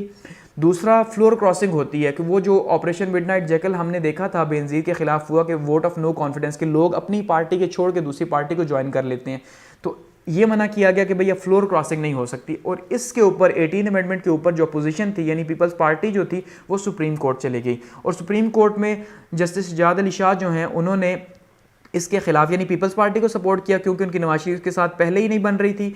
तो नतीजे के तौर पे क्या हुआ कि फिर सुप्रीम कोर्ट के ऊपर हमला हो गया। नवाज शरीफ साहब के जो जितने भी वर्कर्स थे उन्होंने सुप्रीम कोर्ट के ऊपर हमला कर दिया, और फिर सुप्रीम कोर्ट के इवन जजेस जो हैं उन्होंने ही कह दिया कि जो जस्टिस सज्जाद अली शाह साहब इनके अपॉइंटमेंट जो है वो गैर कानूनी, और इस तरह अजमल मियाँ को जो है वो नया चीफ जस्टिस बनाया गया। तो ये भी बड़ी कंट्रोवर्सी इनकी रही। और मोहम्मद रफ़ी तारड़ साहब जो हैं इनको प्रेसिडेंट बना दिया, इन्होंने अपना प्रेसिडेंट बनाया कि भाई अब ये जो है उनके लिए ज़्यादा मुश्किलात क्रिएट ना करें। उसके बाद जो है वो न्यूक्लियर टेस्ट हुए 11 और 13 मई को जो है वो 1998 को इंडिया ने जो है वो न्यूक्लियर टेस्ट किए, और इस तरह से 28 मई 1998 को पाकिस्तान ने उसके जवाब में जो है वो न्यूक्लियर टेस्ट किया। और इसका सारे का सारा क्रेडिट नवाज शरीफ साहब लेते हैं कि भाई उन्होंने जो है एटम बम तो कब से बना हुआ था, लेकिन किसी गवर्नमेंट में इतनी ज़रूरत नहीं हो रही थी कि वो जो है वो एटमी धमाके कर सके, क्योंकि इंटरनेशनल सेंक्शंस जो थी उनकी बहुत ज़्यादा ख़तरा था। लेकिन उसके बावजूद इंटरनेशनल सेंक्शंस लगी तो खैर उन्होंने एटमी धमाके कर दिए, और इसमें पब्लिक में भी इनकी बहुत ज़्यादा यानी जो आवाम में बड़ी वाह भी हुई इनकी। इसके अलावा लाहौर डिक्लेरेशन जो है ये एक साइन हुआ। लाहौर डिक्लेरेशन क्या था कि वाजपेयी साहब, ये आप सामने देखिए, नवाज शरीफ साहब से मिलने लाहौर आए, वो भी इतवार वाले दिन, और यहाँ पे छुट्टी भी सेलिब्रेट हुई, और साथ में जो है वो लाहौर डिक्लेरेशन हुआ कि जिसमें ये तय किया गया, क्योंकि एटमी धमाके दोनों साइडों से हो चुके थे, तो अब इसलिए ये बहुत ज़्यादा ज़रूरी था कि अब मज़ीद जो है वो एटम की तरफ या एटमी तबाही की तरफ दोनों मुल्क न बढ़ें। तो ऐसे में ये जो है न्यूक्लियर कंट्रोल ट्रीटी जो है वो साइन हुई इन दोनों मुल्कों के बीच में कि भाई अब हम लड़े झगड़ेंगे नहीं, सारी बातें बातचीत से हल करेंगे 1998 में। गो कि खैर अभी ये फरवरी के अंदर आप देखिए कि ये लाहौर डिक्लेरेशन हुआ, लेकिन मई के अंदर कारगिल वॉर स्टार्ट हो गई, तो वो सारे के सारे जो रिलेशंस थे, वो नारे थे, वो दावे थे, वो यहीं पे ख़त्म हो गए। खैर ड्रॉबैक्स की बात करें तो सिंध में गवर्नर राज लगाया इन्होंने 30 अक्टूबर 1998 को। ये ड्रॉबैक रहा क्योंकि कराची के हालात बहुत ज़्यादा ख़राब हो चुके थे। रोज़ कोई 30 से 40 लोग जो हैं कराची के अंदर जो है वो लिसानियत के शिकार हो रहे थे, तो ऐसे में गवर्नर राज वहाँ पे लगा दिया। ये भी एक इनका ड्रॉबैक रहा कि वहाँ पे फिर वहाँ के अवाम इनके खिलाफ, अपोजिशन इनके खिलाफ, कालाबाग डैम के ऊपर जो है पीपल्स पार्टी ANP इनके खिलाफ हुई कि भाई आप कालाबाग डैम नहीं बना सकते। कॉन्स्टिट्यूशनल क्राइसिस जो है वो तो चल ही रहे थे, जैसे हमने देखा कि पूरा सुप्रीम कोर्ट के ऊपर ही हमला कर दिया गया, ठीक है। प्रेसिडेंट के साथ जो कॉन्फ्लिक्ट था, अब यहाँ पे प्रेसिडेंट के साथ कॉन्फ्लिक्ट क्या बना कि दोबारा से अब क्योंकि सदर साहब तो इन्हीं के थे, लेकिन इसके बावजूद जो है फिर भी इनको प्रॉब्लम्स का सामना करना पड़ रहा था। आर्मी के साथ अगर रिलेशंस की बात की जाए तो जहांगीर करामत साहब से इन्होंने खड़े खड़े जो है वो रिजिग्नेशन लिया था। नवाज शरीफ साहब ने जहांगीर करामत से कि भाई आप रिज़ाइन करें, और उन्होंने जनरल मुशर्रफ जो है उनको, जो कि जूनियर थे, उनको सदर बनाया कि शायद अब ये मार्शल लॉ ना लगे या मार्शल लॉ का ख़तरा टल जाए। और जनरल मुशर्रफ ने क्या किया, आते ही कारगिल वॉर छेड़ दी। एक ऑपरेशन था छोटा सा जो ऑपरेशन बताया गया, लेकिन ये एक फुल फ्लेज वॉर जो है उसमें कन्वर्ट हो गया। 3 मई से 26 मई तक जो है ये चला, और उसके नतीजे के तौर पर फिर जो है इंडिया ने पूरी की पूरी वॉर जो है एक लॉन्च कर दी, क्योंकि इंडिया अब यहाँ पे उसको शिकस्त का सामना हो रहा था कारगिल के महाज पे, तो उसने पूरी वॉर जो है वो स्टार्ट कर दी। फिर नवाज शरीफ साहब वाशिंगटन चले गए और वहाँ पे जाके उन्हें कहा कि प्लीज़ ये पहले ही हालात ख़राब है हमारे इंटरनेशनल सैंक्शंस की वजह से, तो आप ये जो है जंग को ख़त्म करवा दें। जंग के ख़त्म करने के लिए तो इस तरह वाशिंगटन डिक्लेरेशन जो है उसके तहत इस जंग का खात्मा हुआ, जो कि जंग होते होते बची। और इसी के ऊपर जो है वो इख्तलाफात भी पैदा हुए आर्मी चीफ़ यानी मुशर्रफ साहब के बीच में और साथ में नवाज शरीफ के बीच में। नवाज शरीफ का ये आज भी नवाज शरीफ साहब मानते हैं कि जो कारगिल का ऑपरेशन था, नवाज शरीफ ने, मुशर्रफ ने जो है इन्हें एतमाद में नहीं लिया और बिना बताए ये ऑपरेशन किया। मुशर्रफ साहब ये मानते हैं कि हम ये वॉर जीत चुके थे, कश्मीर आज़ाद करवा लेते, लेकिन नवाज शरीफ साहब ने वैसे ही जो है वाशिंगटन डिक्लेरेशन करवाया और हमारी बेइज्जती करवाई। खैर फिर क्या हुआ कि मार्शल लॉ जो है वो लग गया 12 अक्टूबर 1999 को, क्योंकि जब मुशर्रफ साहब को चेंज किया गया ज़ियाउद्दीन भट्ट साहब के साथ, और वो अभी श्रीलंका के दौरे पे थे, ठीक है, अभी उनके जहाज़ को यहाँ लैंड करने से रोक दिया गया। तो ऐसे में वो पहले से मुशर्रफ जानते थे कि ऐसा ही होगा, तो उन्होंने पहले से तैयारी की भी थी, और 111 ब्रिगेड जो है वो यहाँ पहुँची और उसने जो है वो सबको अरेस्ट कर लिया, और इस तरह से मार्शल लॉ के एक नए दौर का आगाज़ हुआ और नवाज शरीफ साहब को जेल भेज दिया गया। बात करते हैं जी जनरल मुशर्रफ के एरा की, जो 1999 से 2007 तक है, कि जनरल मुशर्रफ साहब जो है इनके दौर के अंदर जो है वो क्या क्या इंपॉर्टेंट जो है वो काम हुए। अब सबसे पहले अगर बात की जाए, नवाज शरीफ साहब को जेल भेजा गया, पहले हाउस अरेस्ट किया गया, उनके ऊपर मुकदमा चलाया गया, बल्कि मुकदमे चलाए गए, और उसके बाद उन्हें जो है वो अडयाला जेल जो है वो भेज दिया गया। फिर अटक जेल में भी वो रहे, उसके बाद जो है उनको फिर बाहर आपने देखा भेजा। तो कारगिल वॉर के ऊपर इख्तलाफात पैदा हुए, और मुशर्रफ साहब जो है वो चीफ एग्जीक्यूटिव के तौर पर जो है, क्योंकि पोजीशन तो कोई थी नहीं और सदर साहब मौजूद थे अपनी जगह पे, प्राइम मिनिस्टर बन नहीं सकते थे, तो ऐसे में जो है वो चीफ़ एग्जीक्यूटिव के तौर पे इन्होंने जो है वो मुल्क को संभाला, और फिर जो है सदर को घर भेज के, और 20 जून 2001 को जो है ये सदर भी बन गए, ठीक है। उसके बाद ये सदर बने। चैलेंजेस क्या थे? पॉलिटिकल चैलेंज था, क्योंकि सियासी लोग इनको मानने से इनकारी थे। कॉन्स्टिट्यूशनल चैलेंज था, क्योंकि 1973 का कॉन्स्टिट्यूशन एक बार फिर रुक चुका था। इकोनॉमिक जो है, इकॉनमी जो है वो नीचे जा रही थी, और साथ में फिर 9/11 का जो है एक चैलेंज पैदा हुआ कि जब अलकायदा ने जो है वो उसामा बिन लादेन की सरबराही में जो है वो क्या किया जी, पेंटागन के ऊपर और वर्ल्ड ट्रेड सेंटर के ऊपर जो है वो अटैक कर दिया, और उसके नतीजे के तौर पे तकरीबन 3000 के करीब जो है वो अमेरिका के अंदर लोग जो है वो मारे गए। तो उसका सारे का सारा इल्ज़ाम अलकायदा के ऊपर लगा, और अलकायदा अफ़गानिस्तान में था, इस वजह से अफ़गानिस्तान पाकिस्तान के साथ था, तो पाकिस्तान को इस्तेमाल करना था अमेरिका ने अलकायदा के लिए, तो इसलिए मुशर्रफ साहब ने उनकी हिमायत की, उनको अड्डे वगैरह दिए, तो ये भी इनके लिए एक चैलेंज था इनको सपोर्ट करना। खैर इन्होंने फिर भी जो है वो अपने काम जारी रखे। सबसे पहले मुशर्रफ साहब ने क्या किया जी, NBR नेशनल रिकन्स्ट्रक्शन ब्यूरो जो है इसका क़याम किया, ताकि मुल्क को दोबारा से जो है वो कंस्ट्रक्ट किया जाए या मुल्क को आगे लेके जाया जाए। तो उसके तहत जो है लोकल बॉडीज़ के इलेक्शंस जो है वो अनाउंस करवाए गए 3 स्टेप्स के अंदर, और ये बहुत ही पावरफुल इलेक्शंस थे लोकल बॉडीज़ के पाकिस्तान की हिस्ट्री के, क्योंकि इसमें डिसेंट्रलाइजेशन के ऊपर बहुत ज़्यादा जोर दिया गया, और सारे के सारे जो इख्तियारात थे वो नाजिम जो है उसको दिए गए। इवन DC की सीट को ख़त्म करके DCO बना दिया गया, डिस्ट्रिक्ट कोऑर्डिनेटिंग ऑफिसर, कि भैया आपने नाजिम के साथ मिल के काम करना है। DPO जो है उसको भी, पुलिस वर्क के हेड को भी नाजिम के अंडर कर दिया कि आपने मिल के काम करना है। इसके अलावा नाजिम जो है उसको इख्तियार दिया गया कि वो वहाँ पे टैक्स कलेक्शन भी कर सकता है, और नाजिम की अपनी जो एजुकेशन थी उसको 10वीं पास रखा गया। तो ये 3 लेयर्स के ऊपर जो है वो मुश्तमिल था, जिसके अंदर जो है वो पहले यूनियन कौंसिल थी, फिर तहसील कौंसिल थी, और उसके बाद जो है वो ज़िला कौंसिल थी। तो ये 3 लेयर्स थी। जो यूनियन कौंसिल थी इसके इलेक्शंस होने थे डायरेक्ट इलेक्शंस, लेकिन जो तहसील कौंसिल थी या ज़िला कौंसिल थी, इन दोनों के इलेक्शंस होने थे इनडायरेक्ट, कि भाई अब जो यूनियन कौंसिल के लोग इलेक्ट हो चुके हैं अब उनके थ्रू जो है इनको इलेक्ट किया जाना था। तो ये पूरे का पूरा एक स्ट्रक्चर बनाया गया और बहुत ही शानदार किस्म का ये स्ट्रक्चर था। और 2005 में इसमें चेंजिंग की गई और दोबारा से 2005 का लोकल गवर्नमेंट एक्ट भी जो है वो लागू किया गया। लेकिन ऐसी गवर्नमेंट जो है जो हकीकत में जो है इतनी ज़्यादा एम्पावर थी, इससे पहले उसके बाद पाकिस्तान में लोकल बॉडीज़ के अंदर देखने को नहीं मिली। रेफरेंडम करवाए मुशर्रफ साहब ने 30 अप्रैल 2002 को कि भाई मुझे सदर मानते हो कि नहीं, और ख़ुद से ही कहा कि भाई मैं सदर बन गया हूँ पाकिस्तान का, ठीक है, कि भाई मुझे बहुत ज़्यादा वोट पड़े हैं। LFO हुआ उसके बाद, यानी कि दोबारा से वही लीगल फ्रेमवर्क ऑर्डिनेंस जो है 21 अगस्त 2002 को जो है वो जारी किया गया, जिसके तहत अब इलेक्शंस करवाने थे, क्योंकि अब कॉन्स्टिट्यूशन तो था नहीं, तो किसी निज़ाम के तहत जो है वो इलेक्शंस तो होने। तो साथ में इन्होंने ये भी कहा कि जो जब से मार्शल लॉ लगा, यानी 1999 से लेकर 2002 तक के जितने भी इनके इकदाम हैं उनको किसी भी कोर्ट के अंदर चैलेंज नहीं किया जा सकता। और इसी के तहत जो है वो सदर को कौमी असम्बली के अंदर और वज़ीर जो गवर्नर्स हैं उनको सूबाई असम्बलियों के अंदर जो है वो जो भी जीती हुई पार्टीज़ थी उनको नॉमिनेट करना था। इस तरह पे 2002 के इलेक्शंस हुए और नतीजे के तौर पे जो काफ लीग है, यानी कि PMLQ जो है, जो कि असल में PMLN से ही निकल के बनी हुई थी, वो जीती और सबसे बड़ी पार्टी बन के सामने आई और इस तरह से गवर्नमेंट उनके हाथ में गई। और इकोनॉमिक पॉलिसी क्या रही, इंडस्ट्रियलाइजेशन बहुत ज़्यादा इनके दौर में हुई, इंडस्ट्रियलाइजेशन के ऊपर बहुत ज़्यादा जोर दिया गया। सबसे ज़्यादा ग्रोथ जो इंडस्ट्रीज़ के अंदर हुई वो अयूब खान साहब के ज़माने में हुई, ठीक है, और दूसरे नंबर पे जो सबसे ज़्यादा ग्रोथ हुई वो मुशर्रफ साहब के ज़माने में हुई, इंडस्ट्रीज़ के अंदर जो ग्रोथ हुई तो ये काफ़ी ज़्यादा हुई। इवन GDP जो है वो 6.8 पे जो है वो पाकिस्तान का पहुंचा मुशर्रफ साहब के ज़माने में, तो काफ़ी तेज़ ग्रोथ थी। प्राइवेटाइजेशन की पॉलिसी को इंट्रोड्यूस करवाया गया ताकि प्राइवेट सेक्टर आगे आ सके, बिल्कुल वैसे ही जैसे कि अयूब खान साहब ने करवाया था या नवाज शरीफ साहब इससे पहले करवा चुके थे। और 9/11 के ऊपर फॉरेन पॉलिसी जो है वो पाकिस्तान की चेंज हुई कि पाकिस्तान ने अमेरिका को सपोर्ट किया या अमेरिका की जंग को सपोर्ट किया, जिसके ऊपर ने बहुत ज़्यादा तनकीद का निशाना बनाया गया। आज भी जैसे इमरान खान साहब कहते हैं कि हमें अमेरिका की वॉर में शामिल नहीं होना चाहिए था, ठीक है।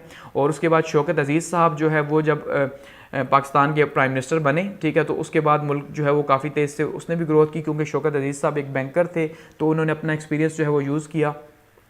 इसके अलावा इन्होंने नैब जो है नेशनल अकाउंटेबिलिटी ब्यूरो 1999 के अंदर अपने एज़ यूजुअल जो है वो अपोनेंट्स जो हैं उनसे बदला लेने के लिए या उनकी अकाउंटेबिलिटी के लिए नैब को बनाया, जो आज भी मौजूद है, जिसके ऊपर अब तनकीद होती है बहुत ज़्यादा। कश्मीर पॉलिसी जो है इनकी रही बहुत वाज़े रही, लेकिन इसमें भी कोई ख़ास जो है वो काम नहीं हो सका। आगरा कॉन्फ्रेंस एक हुई, इंडिया के साथ रिलेशंस काफ़ी बेहतर हुए इसके अंदर 14 से 16 जुलाई 2001, और माना जाता है कि कश्मीर के हवाले से बहुत ज़्यादा क्लोज जो है ये पहुंच चुके थे, लेकिन फिर जो है वो ये फेल हो गई या अपने रिजल्ट्स जो है वो उनको अचीव नहीं कर सकी। एजुकेशनल रिफॉर्म्स की गई, HEC जो है वो उसको इंट्रोड्यूस करवाया गया। हायर एजुकेशन कमीशन जो है ये इनका कारनामा माना जाता है। जो हमारी डिग्रीज़ जो इंटरनेशनल रिकग्नाइज होती हैं वो HEC की वजह से होती हैं, तो ये मुशर्रफ साहब के दौर में हुआ। वुमेन एम्पावरमेंट के ऊपर 33% सीट्स जो हैं वुमेंस को दी गई, ये भी एक इनका कारनामा रहा। इनलाइटमेंट जो है माना जाता है कि इन्होंने रोशन ख्याली जो है उसको प्रमोट किया या फिर लिबरलिज्म को जो है वो प्रमोट किया। इनके ऊपर तनकीद भी काफ़ी ज़्यादा होती है कि भाई आपने जो है मुआशरे को मादर पिदर आज़ाद कर दिया। तो ये, और कुछ लोग जो लिबरल्स हैं वो मानते हैं कि उन्होंने बहुत अच्छा स्टैंड लिया कि सोसाइटी को जो है वो आज़ाद किया। नादरा जो है इसी तरह से इन्होंने इंट्रोड्यूस करवाया। तो काफ़ी ज़्यादा यानी कि अच्छे काम मुशर्रफ साहब के ज़माने में होते रहे। कंट्रोवर्सीज़ का भी शिकार रहे मुशर्रफ साहब, जो आज भी जिनका सामना इन्हें करना पड़ता है। उसमें सबसे पहले क्या है जी, वॉर एंड टेरर के ऊपर जो 9/11 के बाद इन्होंने अमेरिका का साथ दिया, उसके ऊपर ने तनकीद का निशाना बनाया जाता है कि आपको साथ नहीं देना था। 2002 के इलेक्शंस जो है धांधलीज़दा थे, इन्होंने काफ लीग बनाई अपनी फ़ायदे के लिए। इसी तरह से लाल मस्जिद का ऑपरेशन जो है वो किया गया, तो इसके ऊपर भी बहुत ज़्यादा इनको तनकीद का निशाना बनाया जाता है कि इस्लामाबाद के अंदर लाल मस्जिद का जो ऑपरेशन है आपने जुल्म किया। PCO के तहत जो इन्होंने जजेस को फारिग किया और नए जजेस से जो हलफ लिया, ये माना जाता है कि इन्होंने जो है ना, एक इनकी कंट्रोवर्सी है कि इन्होंने जजेस को मजबूर किया। अच्छा जी, मॉडरेट पॉलिसीज़ जो हैं यानी रोशन ख्याली की वजह से इनको तनकीद का निशाना बनाया जाता है कि बेहयाई का कल्चर इन्होंने आम किया। 17th अमेंडमेंट जो है इन्होंने पास की, यानी कि दोबारा से वो जो 58(2)B जो था दोबारा से उसको जो है ना 58(2)B की जो पावर्स थी वो सारी की सारी दोबारा से इन्होंने 17th अमेंडमेंट के तहत अपने पास ले ली, यानी सदर के पास असम्बली तोड़ने का इख्तियार वापस चला गया, जो फिर बाद में जरदारी साहब के दौर में जो है वो 18th अमेंडमेंट के तहत वापस गया। फिर इनकी गवर्नमेंट जो है वो, अगर उनकी एंड की बात की जाए तो एक सेकंड इनकी जो गवर्नमेंट की टर्म थी वो 2007 में ख़त्म हुई और उसके बाद नए इलेक्शंस अनाउंस हुए और इसी दौरान बेनज़ीर भुट्टो साहिबा जब मुल्क वापस आई तो उनकी इलेक्शन कैंपेन के दौरान उनको शहीद कर दिया गया पिंडी के अंदर और उसका भी इल्ज़ाम इन्हीं के सर गया कि इन्होंने जो है वो कत्ल करवाया। 2008 के इलेक्शंस हुए और पीपीपी की गवर्नमेंट बनी तो उसके बाद जो है फिर हमने देखा कि इनका मुआवजा हुआ और ये चले गए। आगे बढ़ते हैं और बात करते हैं आसिफ अली जरदारी साहब के पीरियड की। 2008 से 2013 तक का जो इनका दौर रहा आसिफ अली जरदारी साहब का, ठीक है। अब असल में तो पीपीपी का दौर रहा, लेकिन क्योंकि जरदारी साहब सदर थे तो इसलिए जरदारी साहब का ही दौर रहा और इन्होंने ही जो है माना जाता है कि भाई काफ़ी ज़्यादा जो है वो लूट मार की। खैर अपनी अपनी राय है। अब यूसुफ रज़ा गिलानी जो है वो एज ए प्राइम मिनिस्टर जो है वो सामने आए, उनको प्राइम मिनिस्टर इलेक्ट किया गया और प्राइम मिनिस्टर जो है वो किसने इलेक्ट किया? पीपीपी प्लस पीएमएलएन, यानी कि पीएमएलएन और पीपी की जो गवर्नमेंट है वो एक मखलूत हुकूमत के तौर पे सामने आई तो इनके दोनों के कैंडिडेट्स थे ये, ठीक है, क्योंकि ज़्यादा सीट्स तो पीपीपी के पास थी।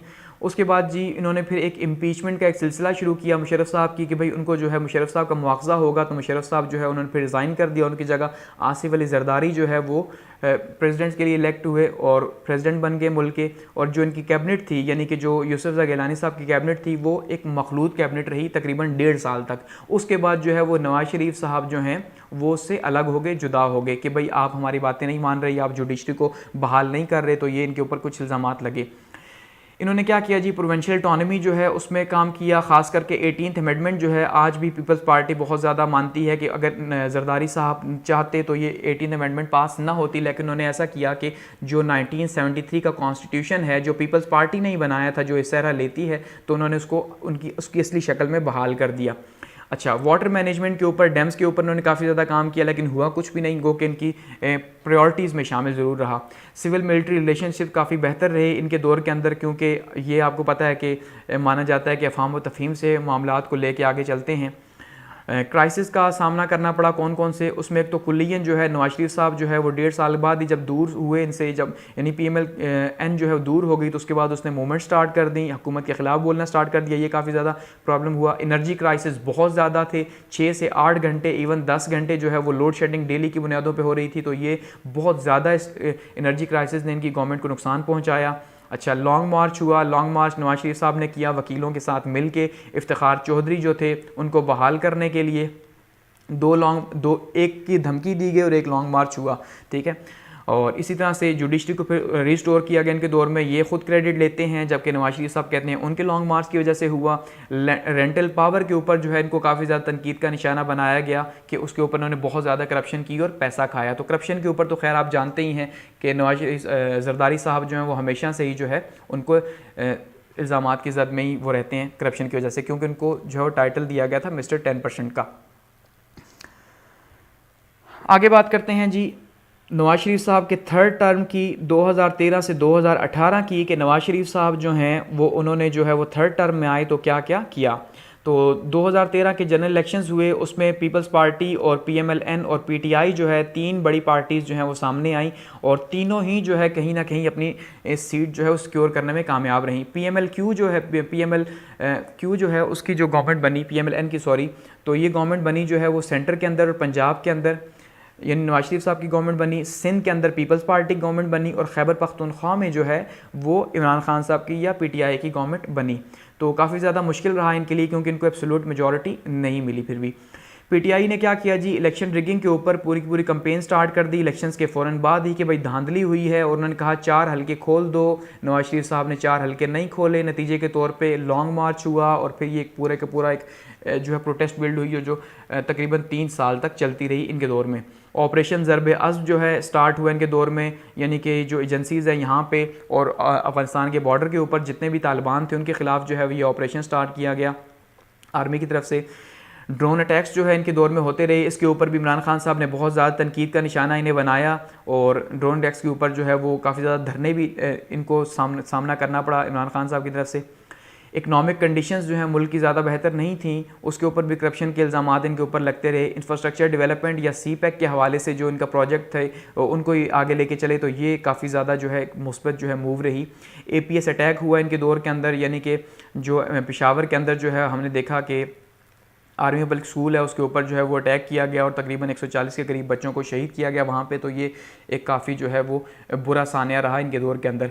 पानामा लीक्स हुई, उसके बाद फिर हमने देखा पानामा लीक्स की वजह से जो है वो सुप्रीम कोर्ट ने जो है वो एक हेयरिंग चलाई नवाज शरीफ के ख़िलाफ़, और नवाज शरीफ साहब को जो है अपनी प्रॉपर्टीज़ का जवाब देना था, ये नहीं दे सके और इस तरह से इनको डिसमिस कर दिया गया।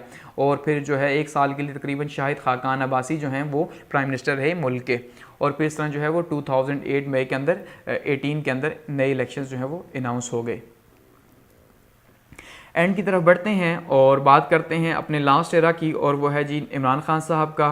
ठीक है, इमरान खान साहब की हुकूमत जो है वो इस टाइम पे मौजूद है। तो इमरान खान साहब ने 2018 के इलेक्शन में जो है वो कामयाबी हासिल की। ठीक है, पंजाब के अंदर, पंजाब में, खैबर पख्तूनख्वा के अंदर और सेंटर के अंदर जो है इनकी गवर्नमेंट बनी, और बलूचिस्तान के अंदर भी जो है फिर इन्होंने अपनी गवर्नमेंट बनाई भी है। और आप देखें सिर्फ सिंध जो है उसके अंदर जो है पीपल्स पार्टी की गवर्नमेंट मौजूद है। ठीक है, और बाकी जो PMLN है नवाज शरीफ साहब की पार्टी, वो इस टाइम पे अपोजिशन के अंदर है पंजाब में और सेंटर के अंदर। ठीक है, पीपल्स पार्टी के साथ।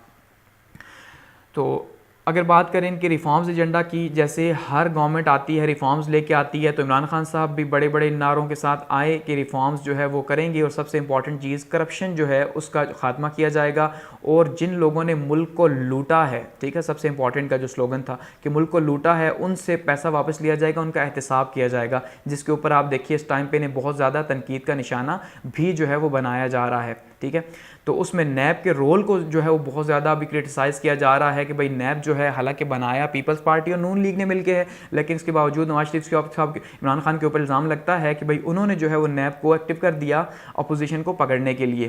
तो इसी तरह से अगर बात की जाए इनकी पॉलिसीज़ जो कंटिन्यू हैं, अभी इन्वायरमेंट के ऊपर इनकी पॉलिसीज़ हैं, इन्वायरमेंट के ऊपर दुनिया ने इन्हें माना कि भाई आपने जो है वाकई में एक अच्छा काम किया।